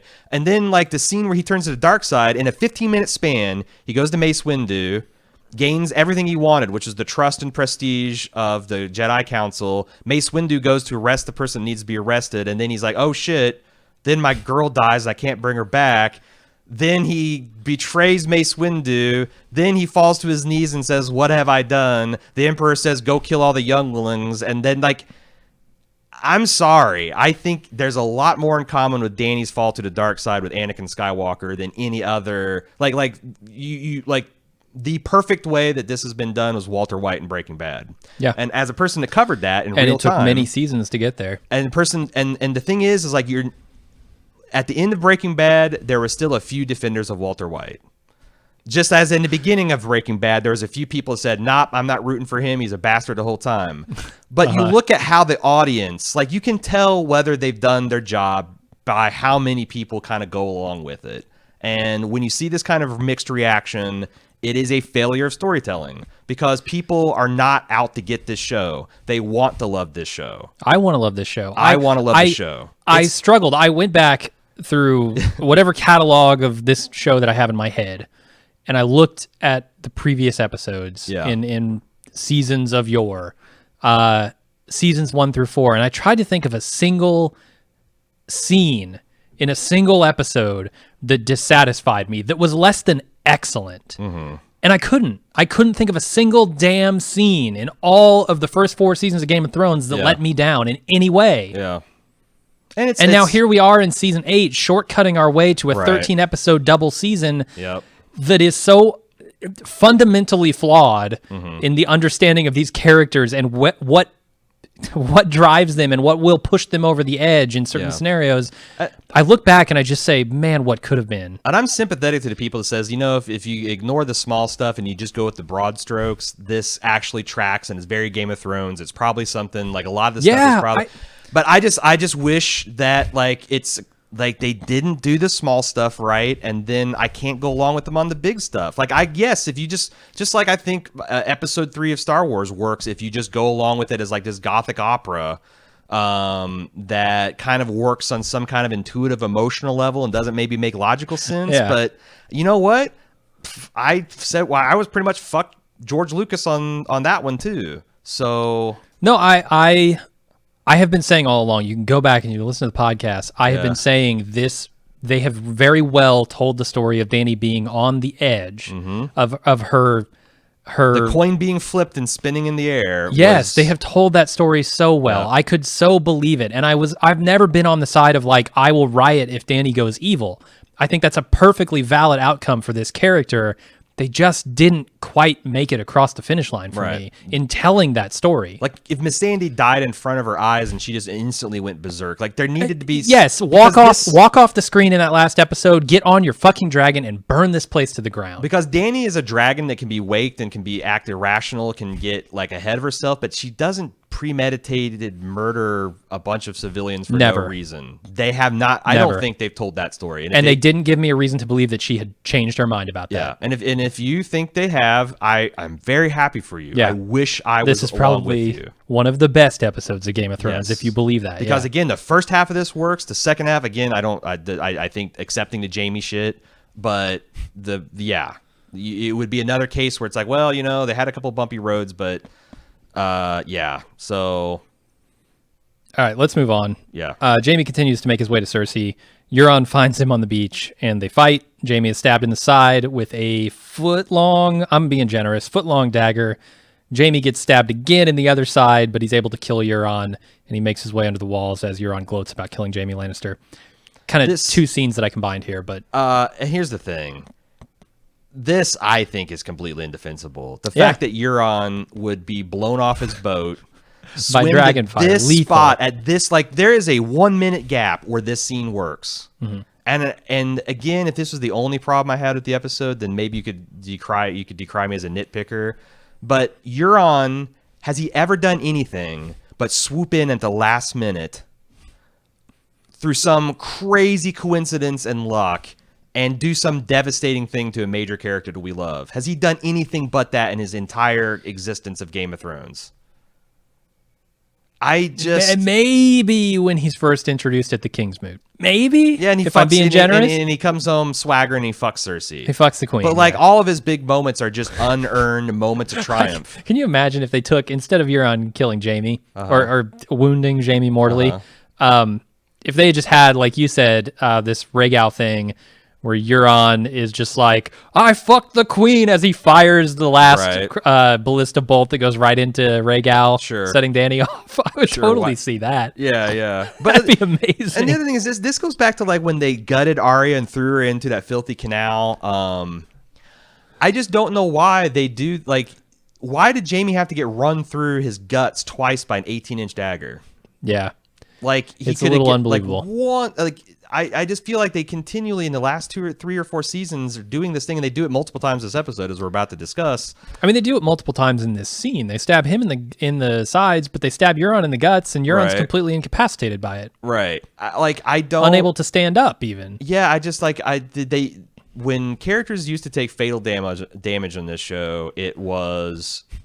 fatal. And there's a couple noticeable examples, like the Hound being left for dead, all that kind of stuff. But like increasingly they've done this horseshit where they're trying to generate what a fan reaction by putting characters in mortal danger and not killing them. But the problem is, just as Walking Dead learned to its sorrow, is you can only do that so many times before the fans stop caring, before it just comes across as plot armor.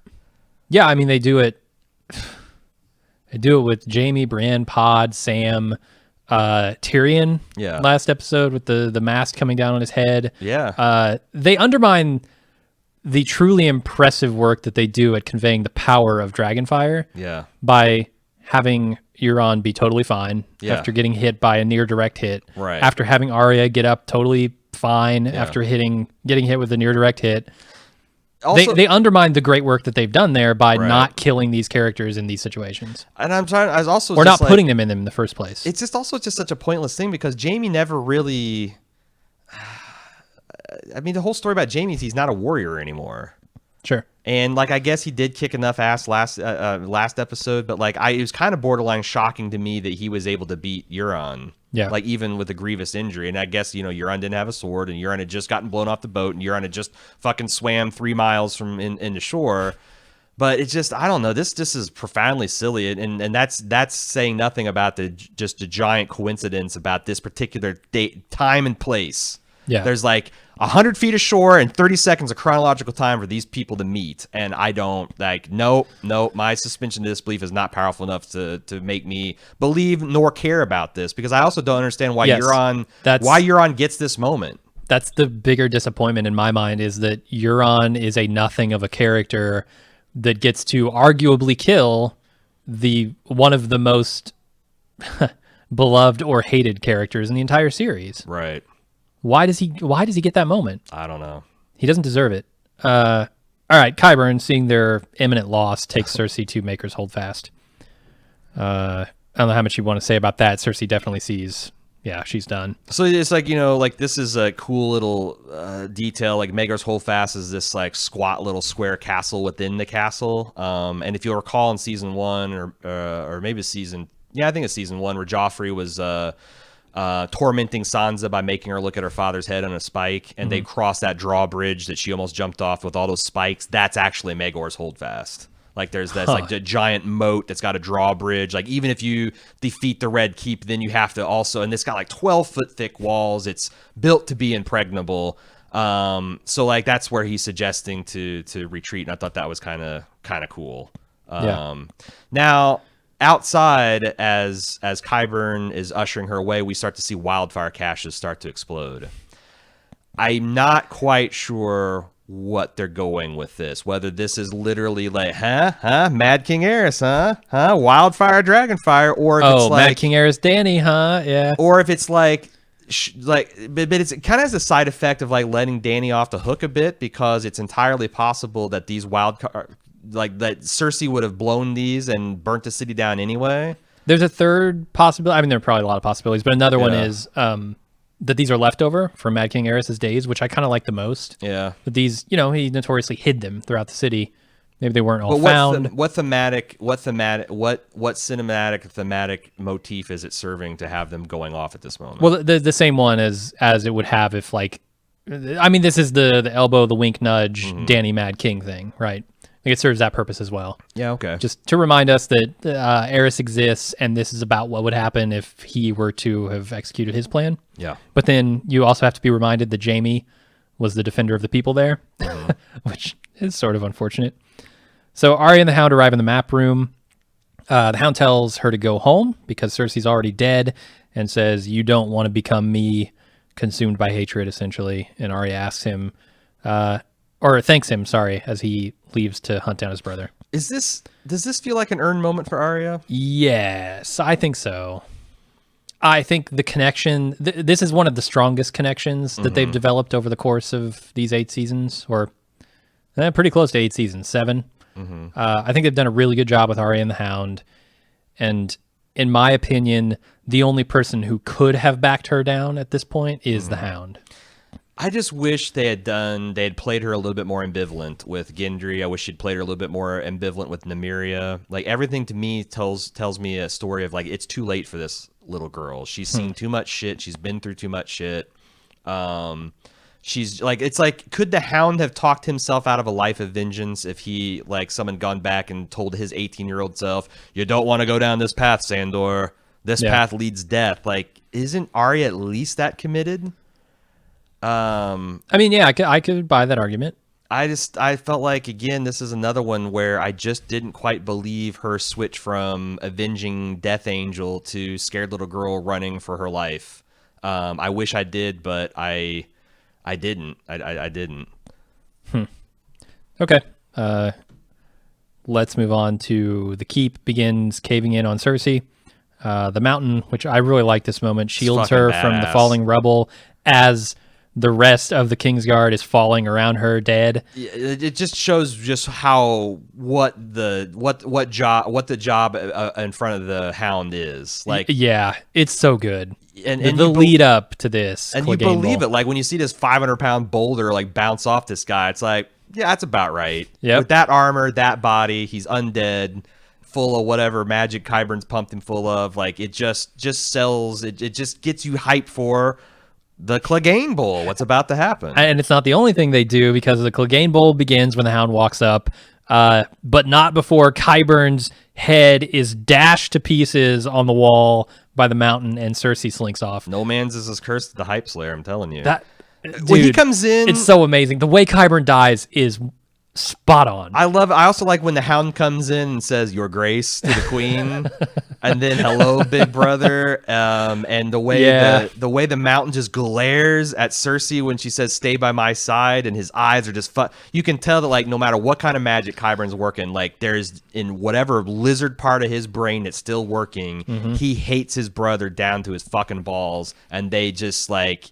Nothing can stop this. Not any amount of Queensguard, not any amount of Warlock, disgraced maesters. It's perfect. This is everything. This is the one thing that I think they completely nailed everything about it. Yeah. Then we kind I'm of even not even mad that the Hound let the Cersei go, because I think Yeah. that he fully believed that everyone at this, like, and he was right. No one, after sending Arya away, he Yeah. believes everyone is dead. this deep in the castle, no one's getting out. Yes. Like, you might be able to get out if you're still in the streets of Landing and you start leaving right now, but everybody else is dead. So he, like, I think it would have been cool if he had cut her down as like he says, you know, if he'd have said like Arya Stark says hello and just cuts her down, but then you wouldn't get the horseshit thing with Jaime. But yeah, no, Clegane Bowl, 10 out of 10, 11 out of 10, A++++. So we cut back and forth here between several scenes. It's Jaime and Cersei, it's the Hound, it's Arya, but Can I ask you this? kinda take them in Did order. you hear on I'm assuming you did, on the behind the scenes, that they shot the Arya fleeing from King's Landing as a one-shot or oneer? no. Yeah, Huh. so they shot this at probably great pains and expense as a single tracking shot of her going through King's Landing, And they didn't use it as that, huh? And in editing, they decided to intercut it with the Clegane Bowl, and I wonder if it's because they realized no one really cares to see 5 minutes of Arya trying to get out of King's Landing. Like, it's how much, and I think that you do yeah. get a little battle fatigue when it's about an hour Yes. long of just like, as good as the special effects are. And I think it'd work better if I was fully engaged in like all of the 4 different plots that they're trying to tell the story, and I was only really engaged with like Jon and Davos and like the Clegane Bowl. But like, it feels like to me, that's a storytelling failure. If they get into the editing bay and it's like, oh shit, this oneer we can't use because I don't know if really. I mean, I think they made the right storytelling call in the end. Oh, I do too. I think what makes it to screen is what it's important there. Yeah. But it's awkward because like I think that the way they cut the Clegane Bowl and Arya, they're telling a story, a connected story. Like the Hound's on one trajectory and Arya's on another trajectory, but then they kept on kind of, for me, undercutting it by putting Arya in mortal danger. Like, from my count, she dies from debris hitting her. She dies from dragon fire. She dies from being probably trampled to death and by the Dothraki running her down. Like, she should have died 4 or 5 times, and there's no reason why they kept endangering her again and again and again and again. It just felt... I can feel you there. Okay. But I think they made the right choice, because I think even Clegane Bowl as a oneer, Clegane Bowl, like all at once might have been too much. I think intercutting these scenes makes a lot of sense here. Yeah. It even more strongly connects Arya and the Hound and their potential fates here. Yeah. I think it breaks up the action, which could have got less exciting if it wasn't broken up. Is this a good point to continue heaping praise upon the Clegane Bowl?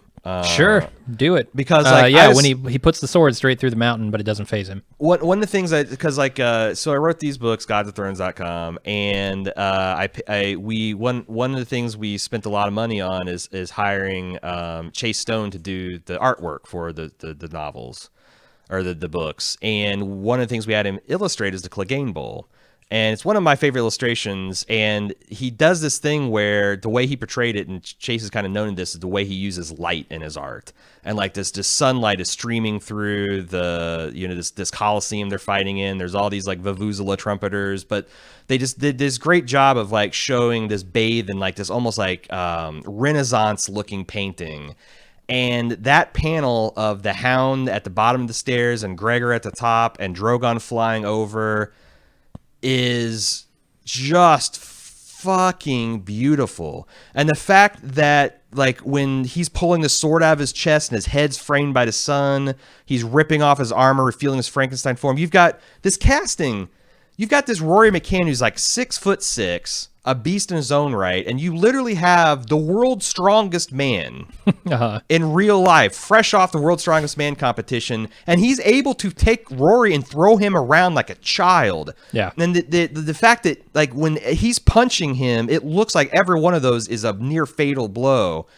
And the Hound is like, he's got him choking and he's stabbing him and he's laughing because he can't believe he can't kill this guy. And he's like, why won't you fucking die? Like, all of this is so true to the Hound's character and felt so fucking satisfying. Oh, man. I agree. want to. There's one episode that I can go over the top with my praise. It's this. All right. Arya is roaming the streets, witnessing the horror, the rubble falling all around her. She nearly gets trampled by the crowd as we cut between her and the Hound, both getting beaten brutally. Arya gets up and she's swept away by the crowd again while the Hound puts a dagger through Gregor's head. It still doesn't kill him, so the Hound takes him over the edge of the tower into the fire below. And what a poetic end. Well, what a beautiful end for the Hound. He gets the two things that I think he wants out of life, which is the mountain and death. It's a perfect end for Gregor. And I was so sucked up to this the first time I was watching when the mountain. Sandor. Yeah, for both of them. For both of them, yeah. For when the mountain went in for his trademark, Prince Oberyn eye gouge. Yeah. I'm like, oh shit, this is gonna go bad. This is like I'm not prepared for this kind of gut. The Hound dying, okay, but like him failing to kill the mountain. And then so like it ends up with he stabs his brother. I just love the symmetry between his brother poking one of his eyes out and him stabbing his brother through the head and poking his eye out. The Hound realizing what he has to do, tackling through the wall, falling 500 feet into a raging inferno. That's just, yeah, that's how you fucking tie up a character arc right there. I agree. So John's out there still in this chaos and stuff, I think, starts to die down. So he tells everyone to fall back. Plus, I think suddenly they start listening to him again. Also, the wildfire is going off. I think that's really why he's saying everyone needs to shit's get coming out. down around him. He's also seen that there's interesting shots where John's seeing the Lannister soldiers like heroically trying to save civilians and ushering them in. Like, I mean, they do a great job of telling this part of the story too. Is war is hell. Yeah. Like, if you take men and women and you train them to effectively override the base human impulse of thou shalt not kill. I mean, this is why you really got to be careful. Let slip in the dogs of war, because this is what happens, man. Like, maybe not a big percentage of it happens. Maybe, like, depending on the morals of the society that they're fighting. But, like, this will always, always happen. War crimes and atrocity will always, always happen on both sides of any conflict, because this is just not human. Mm-hmm. This is our primitive part of our lizard brains that you're letting off the leash, and it doesn't matter good or bad. It's terrible to see. And I thought this feels very Martin as fuck too. Yeah. Because Martin is much more a confirmed pacifist than I am, and it's clear in his writing that he just abhors warfare. So Arya wakes up covered in dust and rubble, having survived the attack, but just barely. She chokes her way through the streets, trying to help people escape while avoiding falling buildings and dragon fire. This is a nice scene here where she's trying to help these people desperately to get out of this house. And you talked about, this Renaissance painting of the Hound and the mountain on the stairs. there's yet another one here where she walks into these people, this place where they're huddled looking for protection. Yeah. And it's a Renaissance painting. It's beautiful. It is. And it's frightening and it's scary, and Arya tries to get them out of there and she fails. She's forced to abandon them in order to save herself. It's funny because on the Game of Thrones Revealed or whatever, there's a clip where Maisie Williams says about these scenes, because we talked about the rubble, we talked about the fire, we talked about the Dothraki riding her down, but she says, what was the direct quote? I forget. Something along the lines of, I thought I had this written down. Something along the lines of, we tried to trick the audience into believing that Arya is dead, but the audience is too smart for that. Then why bother trying? If you are cutting this thing together, so is this the show admitting that they're treating us like idiots? If we're too smart for it, but they do it anyway. Or is it them saying that they think we'll figure out that she didn't die because we're smart enough to know that she shouldn't die? It felt a little bit like a confession. I mean, a lot of that Thrones Revealed stuff it really is felt like a confession, as in we don't really know what we were thinking. Yeah, stuff. But this the Double D's have a long history of me of saying bizarre things on these shows, clearly having Jaime rape Cersei and then be like, oh no, this is consensual, and then have something happen and it's supposed to be a dark side, but it's understandable from my perspective, or here, what they said about Dany just decided to make it personal. I mean, I'm super inclined to give people the benefit of the doubt. About misspeaking. As a podcaster. Sure. It happens. Where we've been going for almost 2 hours here. There's probably a lot that I've said that I'll come to realize, oh yeah, I should have worded that differently. Mm-hmm. However, that's not what they're doing with Thrones Revealed. I don't assume that they sit down going, okay, bring on any question. Mm-hmm. We haven't seen these questions or anything. I assume they know what they're going to be talking about, and they should have their heads on straight when they're speaking about it. But maybe I'm wrong. Maybe it's complete chaos on the set of those things. Maybe. Like it is here. All right, Jaime and Cersei get into the dungeons underneath the keep, I guess. But their escape is completely blocked by rubble in every direction. Cersei finally realizes she's completely fucked, and she begs anyone and everyone not to let her baby die. And then the entire keep falls in on their heads as Jaime tries to comfort her, calm her down. People said this is too good for Cersei. This wasn't but the thing is this is where I want to defend Thrones a little bit, because Thrones has always been about what is realistic, and all too often people that commit atrocities, what can you do? What can you do to a person that's been responsible for the death of 1 million people? That's worth it. There's no justice there. No. Yeah. There's nothing, not even what you could devise in 1 million lifetimes in the blackest cell of the Dungeons of King's Landing could really bring justice to Cersei, reducing her to this pathetic mewling character that's begging Jaime to save her because she can't save herself, and she's fucked all this up and she's ignored all this. It's, to me, as fit, and I even this moment that Jaime comforting her, because what's the point of not there's a couple ways they could have done, as we've already discussed, where I'd have been on board with this. This isn't the worst thing the episode committed. No. And just in isolation, setting aside all the theories about the Valonqar stuff and the things that we've talked about, and even the way that weirdly the show has foreshadowed that. I remember last season, a lot of people's eyebrows raised when they introduced that map throne. And one is if you've avoided our spoiler podcast, you probably don't know what the Valonqar theory is, but there is a prophecy as part of that thing that that the Wood Witch told Cersei, where she said, you'll have 3 kids and they'll all have golden hair and they'll have golden shrouds, and then the queen that's more beautiful, you'll replace her. The final stanza to that was, then the Valonqar, which is High Valyrian for little brother, will come and wrap his fingers around your pale throat and choke the life from you. And last season, they had the map painted up, and Cersei was standing on the neck of Westeros, and Jaime was standing on the fingers, the part of the Westeros that the little fingers from, called the fingers. And people are like, haha, done deal. He's the little brother that's going to do it. And they don't have to pay off the Valonqar stuff. It's just odd to me that they didn't. it's odd to me that they had all that kind of foreshadowing at the show itself, Yeah. even, and then they just zigged. It's not the worst thing. It's just, this is fine. I think it's horseshit the way Jamie got here, and it seems like there was better ways to go. But it seemed like a lot of the things that a lot of decisions came down to, they just want to subvert everything. Yeah, I agree. And that might be a problem that Martin has too. Like, a satisfying character arcs, eventually you have to stop subverting, because if you keep subverting, then just nothing makes sense. Everything's arbitrary and random. Yeah.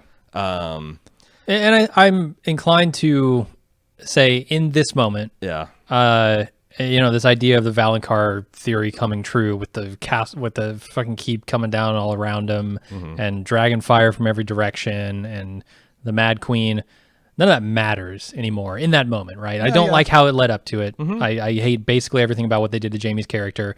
But in that moment, like, he's going to stick a knife in Cersei's back. No, I get it. And fulfill some kind of prophecy that wasn't even in the show. So yeah, in isolation, this makes is a great end for them both. Well, I think in the moment, you have to almost isolate this scene from the rest of the episode. Yes, which indeed. completely undermines that character. Yeah. But in this scene, there's no point in him killing Cersei anymore. Right.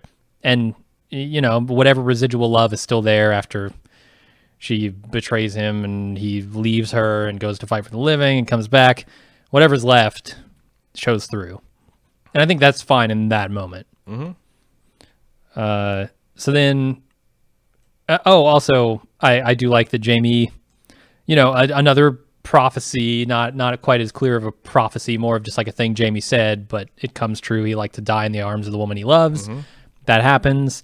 That's a pretty nice moment. And then we go to Arya waking up from her trauma yet again and stumbles out into the street where she comes face to face with a white horse, and she rides it straight out of the episode. People said this is like the death riding a pale horse. That makes no sense to me. Because No? Arya is not the personification of death in this scene. Yeah, I saw a lot of people saying she was. I mean, just like symbol of like death, like literally people dying because she looks like a dead person. Because like when I think of pale horse and the rider's death, I think of something that's dangerous and deadly, and I think of Dany. I don't think of a person that's a victim. No. And Arya was essentially victimized this entire episode. I agree with you. I think I've seen people saying she's off to actually kill Dany now, and that's like, she's definitely at the top of the list of people you would suspect of killing Dany for sure. right, and that's why they're proclaiming her as death. But isn't that weird? Well, okay, but isn't that weird because that's also kind of like completely undoes the character progress she had this episode, though. Like, she's going to go back to pursue vengeance. Yeah, I mean, it sort of, lessens the Hound's speech to her, but also there's this white horse that this child is carrying around this whole episode, and you can see it burnt to a crisp at the end. They show a close-up of it. So what does that say about this horse? I was thinking that, like, to me, that tells me that this is Arya's chance to reclaim, if not her innocence, like some life beyond just her vengeance. I thought that the symbolism for it was just like, white is a very pure, a righteous color. It's a peaceful color, and that she has chosen a life that she can lead and has some kind of actual life to it beyond death, versus just pursuing vengeance unto her own death. So, it's fine. And like I said, this is like, if you're looking for the foreshadowing, like, here's the people, like, look at the ash falling just like snow, just like we saw in Dany's vision of the Undying, and we saw the dragon shadow just like in Bran's dream and vision. And yes, they did check off all those boxes. But I hope if you've made it this far, and you probably haven't if you're the people that hated our take, I hope at least we've explained why it didn't work for us, and we've used real reasons, and we've talked about it from a thematic and a filmmaking perspective, and from a plot and from a character development. And you can disagree with us, but please, please, please don't say this is just because we were disappointed and it didn't end the way we wanted to, because... Yeah. Gosh, I've wasted an hour and 49 minutes of all of our time if that's the takeaway on that. Yeah, that's the end of the episode. Where are we going from here? I just realized that we completely forgot to segue to just like you predicted. We'll have to fix that. We'll have to fix that in post. Okay, let's go to feedback. What do you think about that, Jim? Can you? I think I talked over you. Okay, let's get the feedback.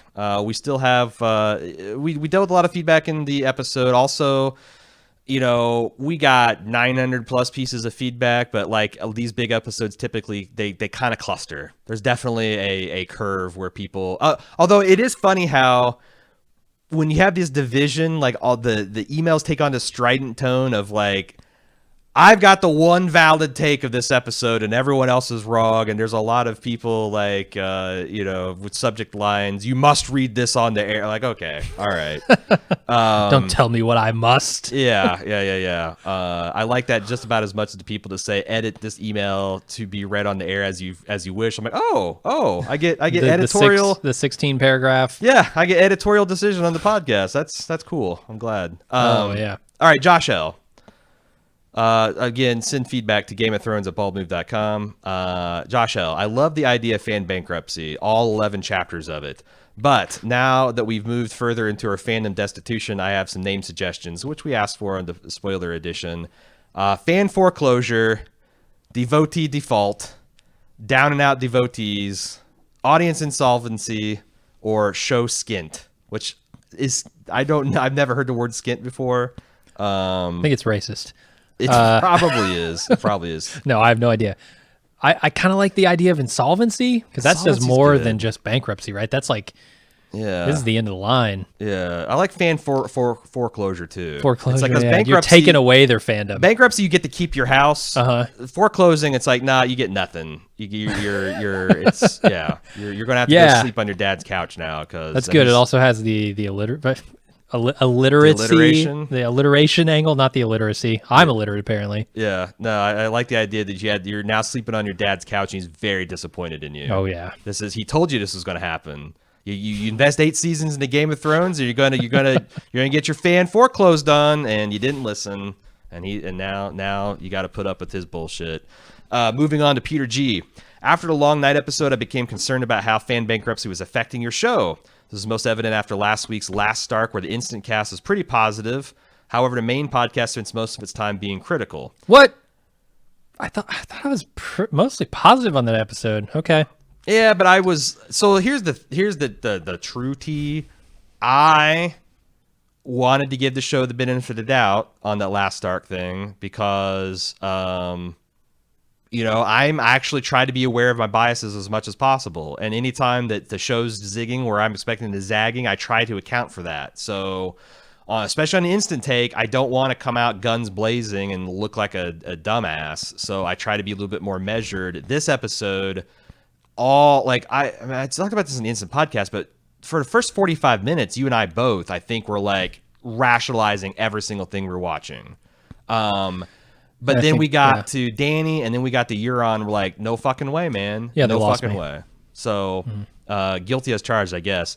I found many things about this episode problematic, but it seemed to me like Aaron was so upset that much of his analysis seemed flippant and checked out. Again, guilty as charged. Yeah, I mean, we were angry in that moment, certainly. I raged quit during the Red Wedding when I was reading it. Like, it took me a while to come back and be like, okay, I got to reinvest myself in the story because there's still a lot of it left. It's obviously harder to do that on the last chapter than midway through the saga, but that's what I'm trying to battle with. I was relieved listening to the spoiler podcast as Aaron very articulately reflected on how close you can be to the material, how it's hard to be a fan and have a business reliant on that fandom and still keep your perspective. I enjoyed this podcast and its larger perspective. But now we've got the Mad Queen and the bells. Does anybody find it ironic that, because I saw several people calling us out like on our business angle on this, and I'm like, what do you mean calling us out? We just said this whole thing is bullshit. Is that what a smart business owner does about the product? Like, no, it's short term the best bet, and this is the shortest of terms. The season, it's short term best bet to always love the thing, right? Because fans are looking to be talked into it. Long term, I'm giving you my honest opinion on this stuff. Long term, it's not their smart play because people like, you know, once the spell's broken, then they don't trust you because you know, here's the thing about Bald Move, and we've been doing this for 8+ years, going on 10 next year. I don't know how that's possible, but yes. We don't calculate, we don't triangulate, we don't think of what's like as when it comes to our takes, we don't think about what's best for business, because what's best for business is always to bullshit and blow sunshine up asses and Well, you know, like you said, short term, yes. Yeah, but short long term. term, what's best for business is honesty. Yes. Trust in your audience. Especially our business, where we rely on the generosity and support of our fans that see value in telling it like it is, because Yeah. you know, I mean, I cannot stress enough, go back and listen to all of like our Walking Dead stuff. We were some of the first people to turn on this show. Yeah. And look where that thing went. Yeah. It went off the fucking rails. And every week you've got Chris Hardwick, who is the epitome of short-term business decision, apparently, Right. spouting off about how great it is and how amazing the decisions are. And everybody else is looking at it going, what show are you watching? yeah. And you know, that's the thing, is like Game of Thrones got to the end before, in my opinion, the wheels fell off. Yes, so I agree. You know, but still, before Dany broke the wheels, maybe it wasn't fall off; she just broke them all. Oh, no. All right, Dany. we keep on interrupting Peter here. He's trying to build to a point. I agree with you. I take umbrage at agreeing with me. Because I think the episode has some real problems for sure. However, I don't think it's the worst episode ever. They should have done a much better job. The overall reaction feels, though, like the Red Wedding, which we've discussed already. We're upset. Nothing seems rational. Our theories have been disproved. Opportunities for fan service have been lost. My guess is with Dany now leaving Westeros, when she learns that Varys, Tyrion, Sansa all know Jon's lineage, that was her final straw. She has no one except Grey Worm to trust, and as she said, she's unloved in Westeros. I think she decided to hell with Westeros, burn them all, and let them always remember and fear the dragons in the east. It'd be ironic if Jon ends up having to break his oath and kill Dany, something Jaime did and never lived down. And yet the double D's say not premeditated. Yeah. I mean, like I said, a lot of this stuff where you lose Barristan Selmy, you lose Jorah, you lose Missandei, like all of her true blue there from the beginning fellows have gone by the wayside, and now all she has left are these foreigners that she can't fully trust. Like, again, they really did, in retrospect, a fine job. Like, man, I really wonder if this had 7 episodes or 8 episodes, like if they couldn't have. Clearly, they squared the circle for at least some people. I think if they had another beat or two, or took the time to really sweat out how they could make Dany turn, and still, I just wish they'd done a better job. And again, it is like, you know, Peter, it's like, as you're saying, they should have done a better job for sure. Yeah. This is like the most expensive, most lavishly funded, most everything. Like, HBO would give them everything they wanted. Yeah. They just didn't come up with anything better, and it's a shame. Moving on to Ryan. I was certainly angry after Long Night episode. I just couldn't get over how stupid the battle tactics and decisions of this protagonists were. But on a scale perspective, I thought Dany's decision to burn King's Landing was meagerly justified. Every other section of the realm had been burned by this war for succession. Why not the Lannister armies and the citizens of the capital too? Point of fact, the Lannister armies got fucking torched last season. Certainly they had it coming their way as much as anyone. It's a terrible waste and tragedy, but Dany decided to establish clear dominance over Westeros with fear, to make the world fear what she has felt. Yeah, I mean, they almost rounded home. To me, they got called out. They got thrown out. They didn't get to home base. But that's the problem, is that's a big deal. You get across home base, you score, you get tagged out at the plate, you don't win. It's a very binary thing. You don't get credit for like, oh, gee, they got 99.99 of the way to home base. Like, that guy tagged them out by an inch. Do I get 75% of a run? No, you get, a lot of this stuff works out. You just don't know. If you don't get it 100% of the way there, you don't get credit for any of it. He moves on to Jaime and Cersei. The beautifully romantic ending for Cersei and Jaime that no one asked for, of course, but it was fitting for them. Having had it, I wouldn't wish it for any other way. You asked for empathy for the townsfolk of King Landing, but why not for Cersei and Jaime? Aren't they still human? Terrible as they are? No. Their death was a profoundly human moment and a testament to their epic love for one another in this twisted and perverse world that has denied them their love for better or worse. No, I was not rooting for Walter White in the end of Breaking Bad. I am absolutely not sympathetic in any way towards Cersei. No, I'm sorry. Like evil, like, you know, maybe Hitler cried as he poisoned his dog and blew Eva Brain's brains out. But you know what? Tough luck, partner. Yeah. I only wish there was a fucking hell that you could burn in. So I I recognize that this is a very Game of Thrones to humanize them and show them, like, to show that moment. But okay, that's and You that's reap the what thing you is, like, sow. if that's the other problem that I think that George has ahead of him too, if he ever finishes these books, is maybe you do subvert to the end, but then is it cool to leave your fans dejected and unsatisfied? Like, I guess That's the kind of thing I think can only be judged in retrospect. All right. Over the course of time, I think you need some distance from it. You need to say, okay, what is the story he's trying to tell here? Was it successful or not? And you can sort of get away from how you feel about the thing and more just like, how did it work overall?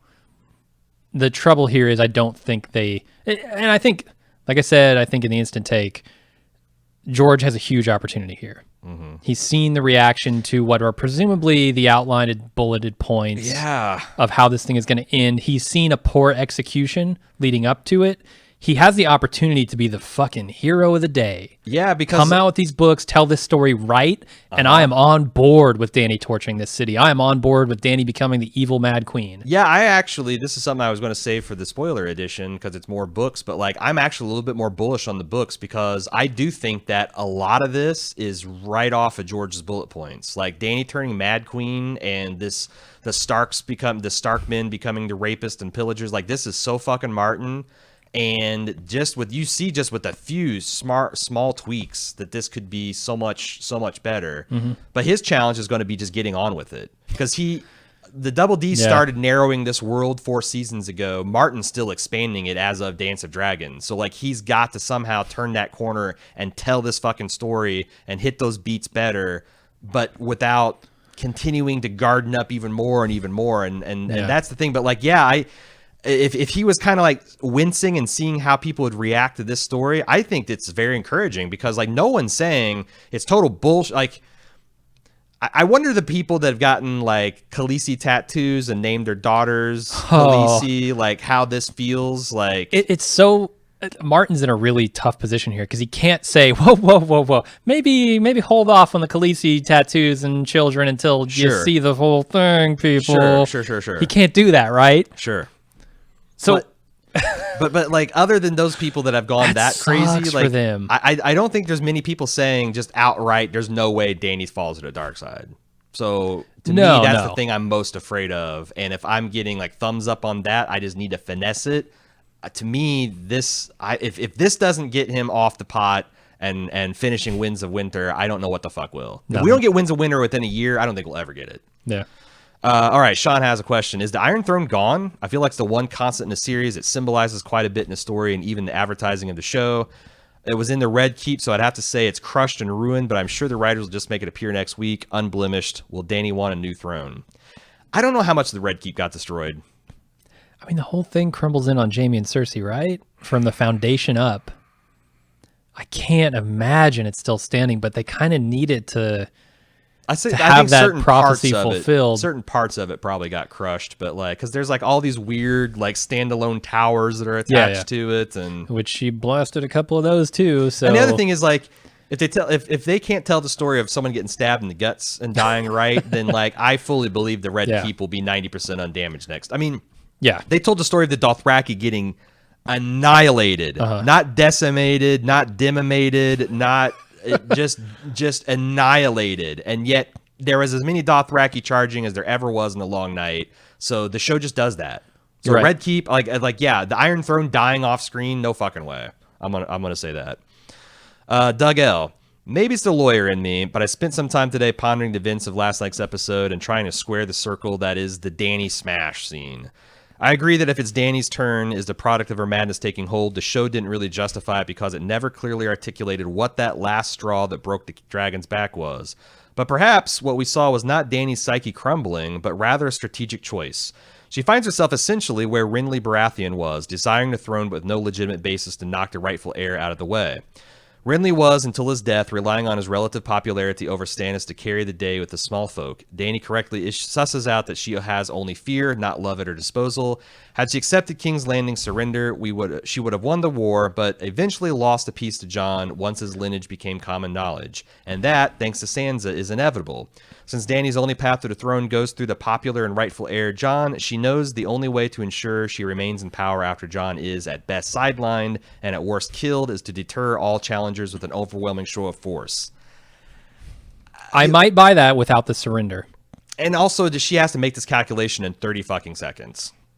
Well, Like, the surrender to me says you have good time enough. to try and figure this out. Yeah, yeah. Like, take a moment. Try and sit down with Jon after this is all over, after the immediate threat is dealt with, and figure out if there's a way around his lineage. Because Jon clearly does not want this. The one Right. thing I believe is true in Game of Thrones is that Jon will never be king. Yeah. So, Although now I think that's like, I think it's more likely Sansa will be queen. I think Sansa sitting on that throne makes a hell of a lot of sense. Yeah. Because Jon doesn't want it. Jon, she has zero claim, period. Like, wouldn't you have the same But- problem but- that Jon...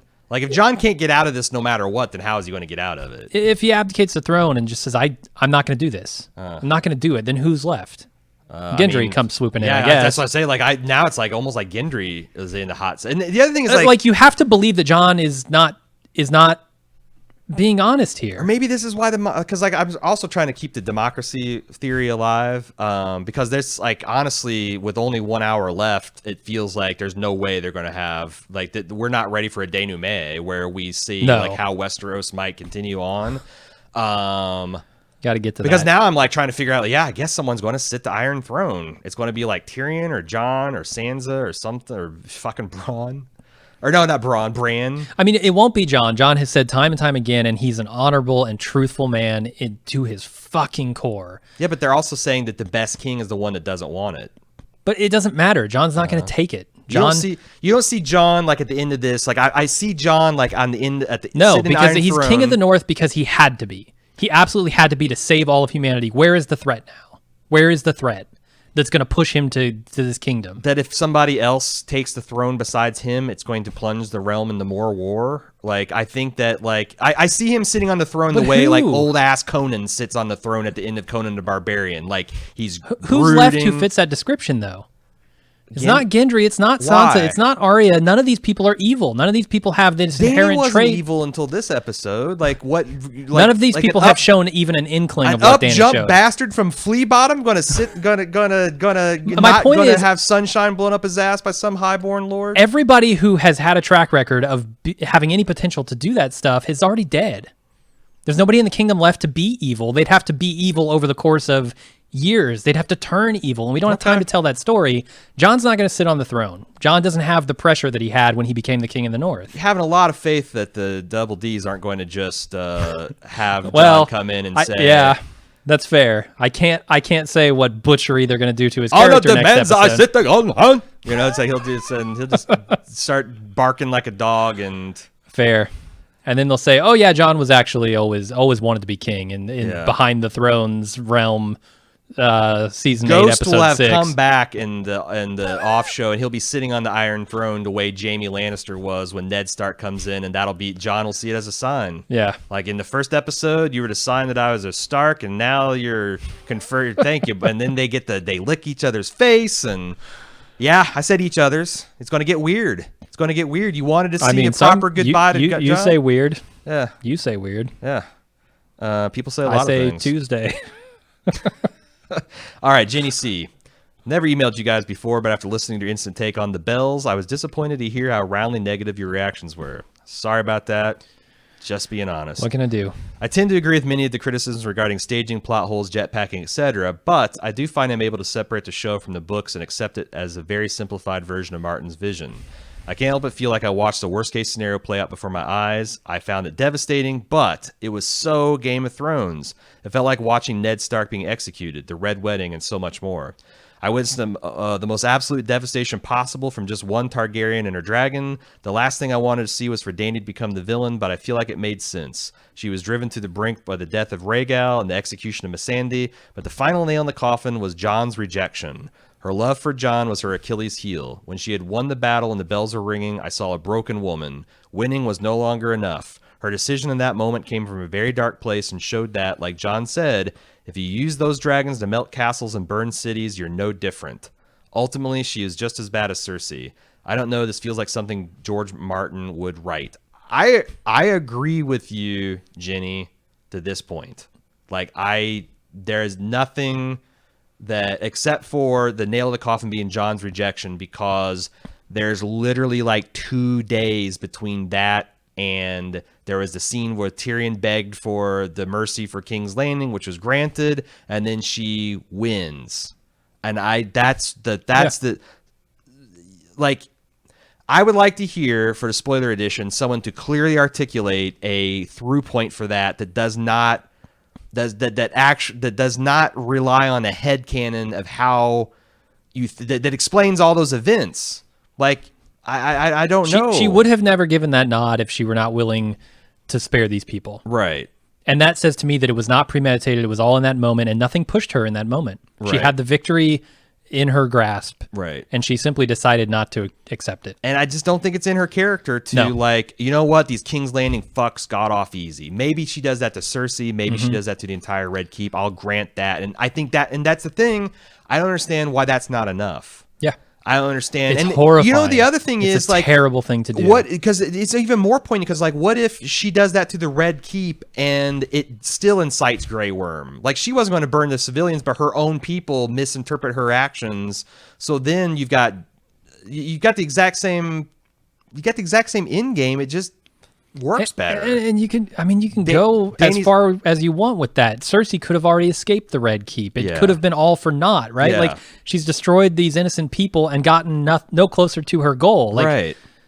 But her just being psychopathic, it's not satisfying to me. Anyway, she continues. My biggest disappointment was Jaime's return to Cersei, but I did hope to see more. Or I did hope to see a more redemption arc. You know what? I think we're done. I don't think we need to. We've talked enough about. If she's just going to agree with us on Cersei and Jaime, let's strike it from the record.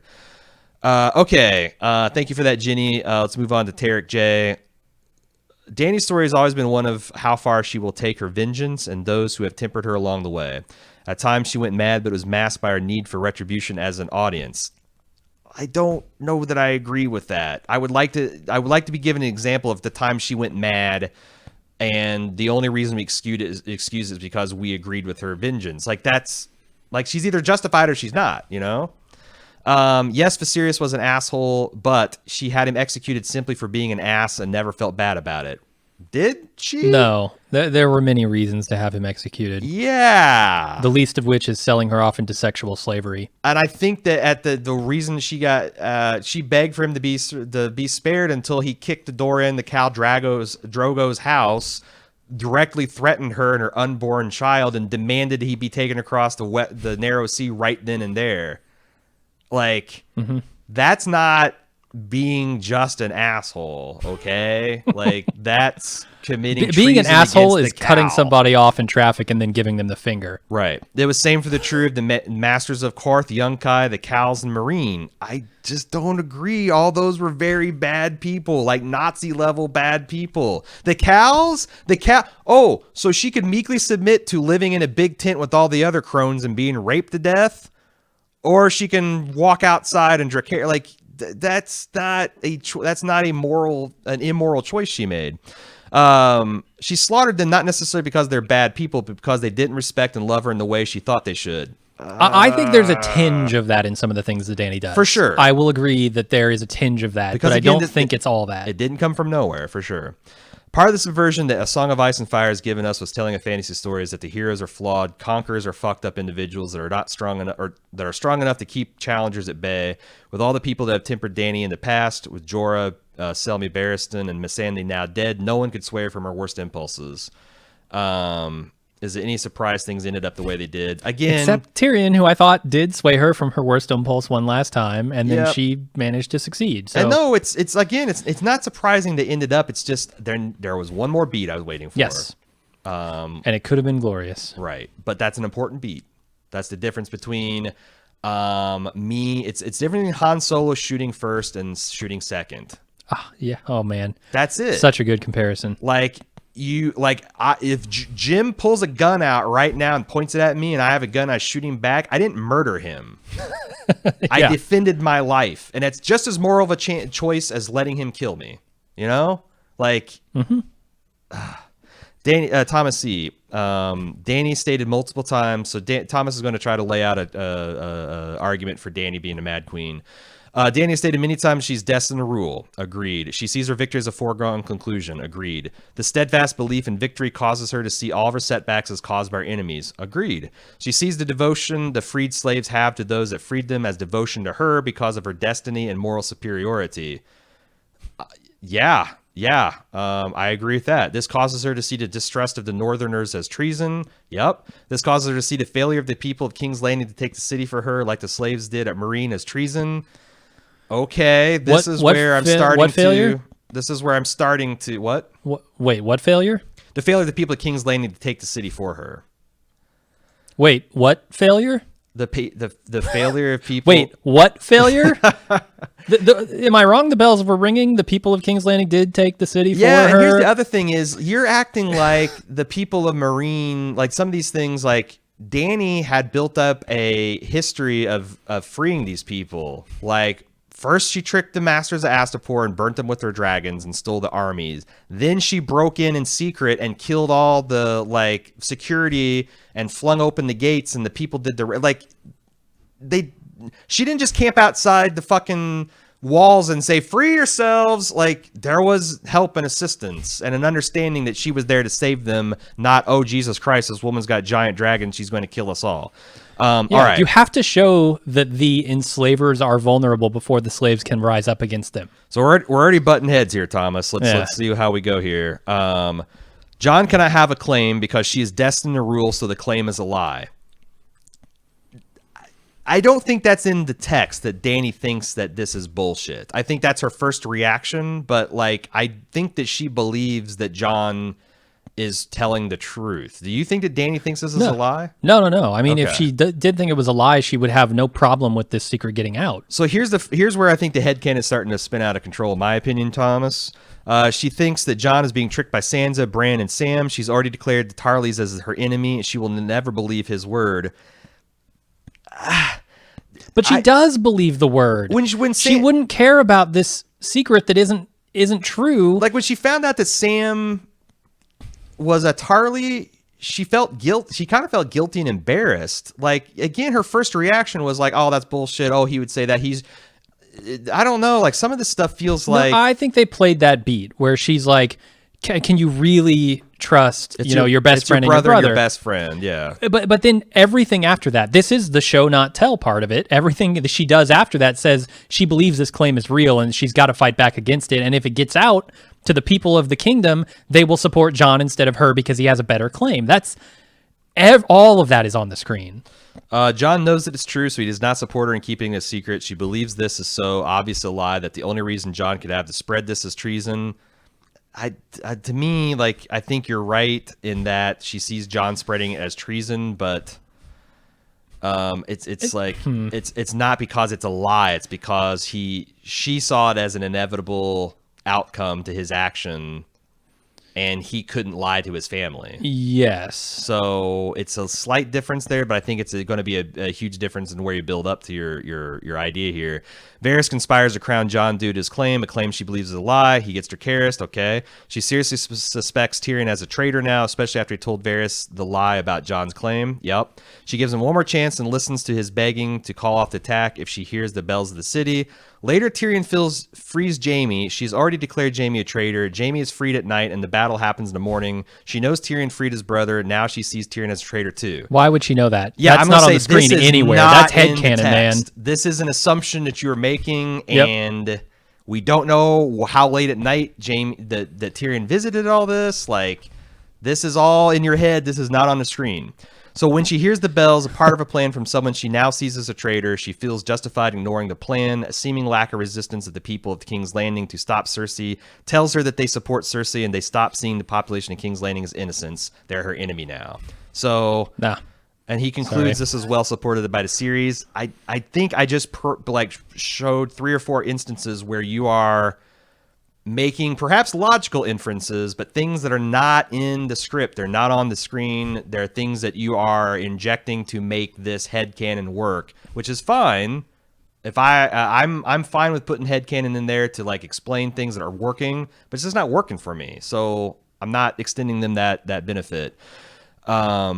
Moving on, Sean D. regarding Jon Snow. What's the point of having an annoying paladin character if he's just going to make his self-righteous opinion heard all the time, except when we actually need to hear it? Did he say more than 2 lines in this episode? In his best 30 Jon Snow bro, we got a "she is my queen" and "don't rape that girl." Even if it was ultimately turned down by Dany, a real protest from Jon reminding her about her true goals would have moved the emotional needle for me. Yeah, honestly, I would love to have heard Jon and Dany themselves talking about the fact that she's his aunt. Because it seems like that's the thing that's broken down their relationship. And for them all to he can have do is just say, "You're my queen, you're my queen, you're my queen." to have an honest conversation about how this has changed and how, like, just to talk this through, like, something, man. I don't know. Yeah. Jesus, how many Skylar, Walter White back and forths did we see, and the nature of their relationship changed over? Is it asking too much to have one of those conversations about how this not affects her political chances, but how it affects how Jon feels her and how she feels about Jon? Okay. Connor, was I alone in getting serious Highlander vibes from the bowl that was promised? Visually, with the Hound and the Mountain battling out on the spire at the broken outer wall, Dany swooping in on Drogon in the background, giving the sky visible from the spire this ethereal glow of oranges and purples, reminded so much of the Kurgan battle in Highlander. When The Sean one Connery on the bites rooftop? the dust. Huh? Oh no. Okay. Yeah. Did you pick up on any of this? I mean, I wasn't thinking Highlander, but sure, why not? Yeah. Nola P. Let's see. We got 2 more emails. Nola P. I wrote in last week complaining that Jaime had fucked and chucked Brienne, which felt totally out of character. You thoughtfully said to wait and see what happened this episode because Jaime may be going to kill Cersei. Whoops. Yeah.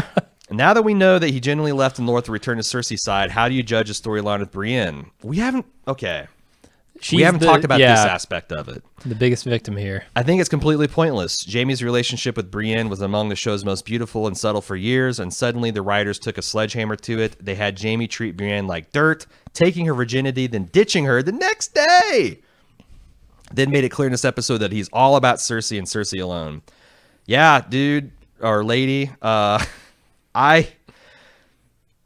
goes and kills Cersei and he dies and it gets back to Brienne. Like that doesn't devastate her because I think she puts 2 and 2 together and figures it out.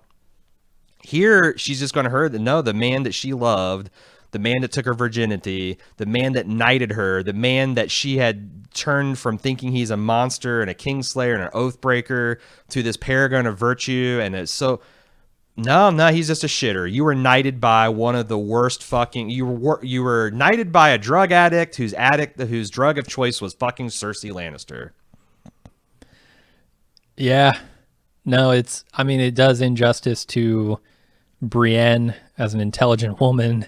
It does injustice to Jaime as I don't think a noble knight. It doesn't hurt Brienne's character because she's blameless. She had no way I to agree predict that this was going to happen. Yeah, okay, that's fair. But it just fucks everything about that relationship that I thought was beautiful. And, yeah, it's a real bummer. And exciting for Brienne as a character. And what it does to Jaime is potentially even worse. And I'm like Cersei below the Red Keep. Like I always wanted to be a Brienne Jaime shipper, but not like this. Not like this. Please, Jaime, don't let this relationship die like this. Yeah. Save it, Jaime. He's not gonna. He got rubbled. Were you gonna say something? No. All right. Good. Moving on. Final email. Ernest T. I know Aaron wrote a couple of books on the religions of Westeros, but do we have any material on the mythical creatures of Westeros? As I saw Drogon light up King's Landing, I couldn't help but wonder if he was going to ever run out of fuel. It seemed like he had an endless supply. I know this is very trivial considering what happened in this episode, but it bugged the crap out of me, especially on rewatch. Now I'm curious if Dragon Anatomy has been explored anywhere else in the fantasy literature. Just curious what your thoughts are. I mean, in this series, dragons are fire made flesh, and they are almost demigod kind of magical beings. Yeah. And thus they're kind of exempt from the laws of thermodynamics. So it bothered me a little bit in like, gee whiz, this guy seems like he's got infinite ammo. Where is all this fire coming from? But it's magic, so I think there's the chemical process is akin to like a fusion reactor, where the amount of energy output is sort of on that scale with the mass that you input. yeah. To where, and these dragons have normally large abdomens. I assume it's all just sacks of chemicals that combine. No, they're full of hydrogen. They're full. That's how they fly too. Right. So every time they shoot fire, they get a little bit heavier. Or they get a little bit lower. It's harder to fly. True, right. They lose all that hydrogen inside them. But all that charred goat and Varys meat, they just break that down into hydrogen. Okay. Yeah. They and oxygen. The human body and presumably goat bodies too are 3/4 water. That's nothing but hydrogen and oxygen. You put those together, that's a fuel and an accelerant. What we say in the fire starting business. So the dragon math checks out on this. Yeah. They also have the added bonus of if you get enough dragons on the planet, you don't need plants anymore because they just process water into oxygen, and who needs that carbon dioxide stuff? So we still have another podcast. I encourage everyone, because I tried to articulate our points. I tried to consider some, I thought, reasonable points from the people that are not seeing it our way. We can continue talking about that because I would love to be talked into this making sense. We can also talk on Friday, what this means for the books, like what this means for George Martin. It'd be interesting if George has something to say. Because he hasn't really commented since like the death of Shireen. And maybe that's he made that statement of the books are going to be different from the series and he doesn't have to revisit that. But it'd be interesting to see if he says something in the days to come. I'd be interested to see if you guys have something to say, because that's the other thing we're talking about. Our business incentive. I wrote books that probably had done a lot better had Game of Thrones be universally beloved in the end. They'd have a much fatter tail. But also, my writing partner Anthony, we both had two fan theories that we kind of wrote up, especially for the book. I did my Democracy in Westeros. He actually did something to surprise me, which was an argument for Dany turning into the Mad Queen. So it's it actually, if they had told that story, god damn, that would have looked like a genius fucking prediction and really well argued and sourced, and not just from the tomes, but from the political and religious history that George is drawing from. It would have been just dandy if they had told this story correctly, or one that and it's not just me. That's the other thing. If it was just me and Jim, and 90% of people were oh, you guys are fucking stupid, and you just weren't watching the episode, I'd feel better about it. But it's only 40% of people telling me that online. Yeah. And I don't know, I don't know if this is going to be a Sopranos or more of a Lost, or more of, I'm trying to think of one, like a Walking Dead, where more and more people wake up to the idea that there was some problems here all along. I don't know, but that's I want to see next episode. I want to see what they do. I'm prepared to come back and sort of judge this season quickly. After the fact, and I don't think they can do anything to salvage this episode. No. And potentially not even the entire end of Game of Thrones. I think they can give some characters some good moments from here on out. Yeah. I'm really seeing. Honestly, I really want to see the bittersweet. I've seen the bitter, and if you have to go back to early episode 4 to get any sweet, you know what? Sam got Gilly pregnant. They're probably going to be happy. Ghost got to live out a happy life with Tormund in the north. Ghost got to be his best boy, good boy pupper up with Tormund. I don't know if that's what I consider, because this is so far just really dark and bitter. So let's talk about it on the spoiler edition on Friday. Game of Thrones at baldmove.com if you'd like to get that feedback in. Until then, I'm Aaron. And I'm Jim. See ya.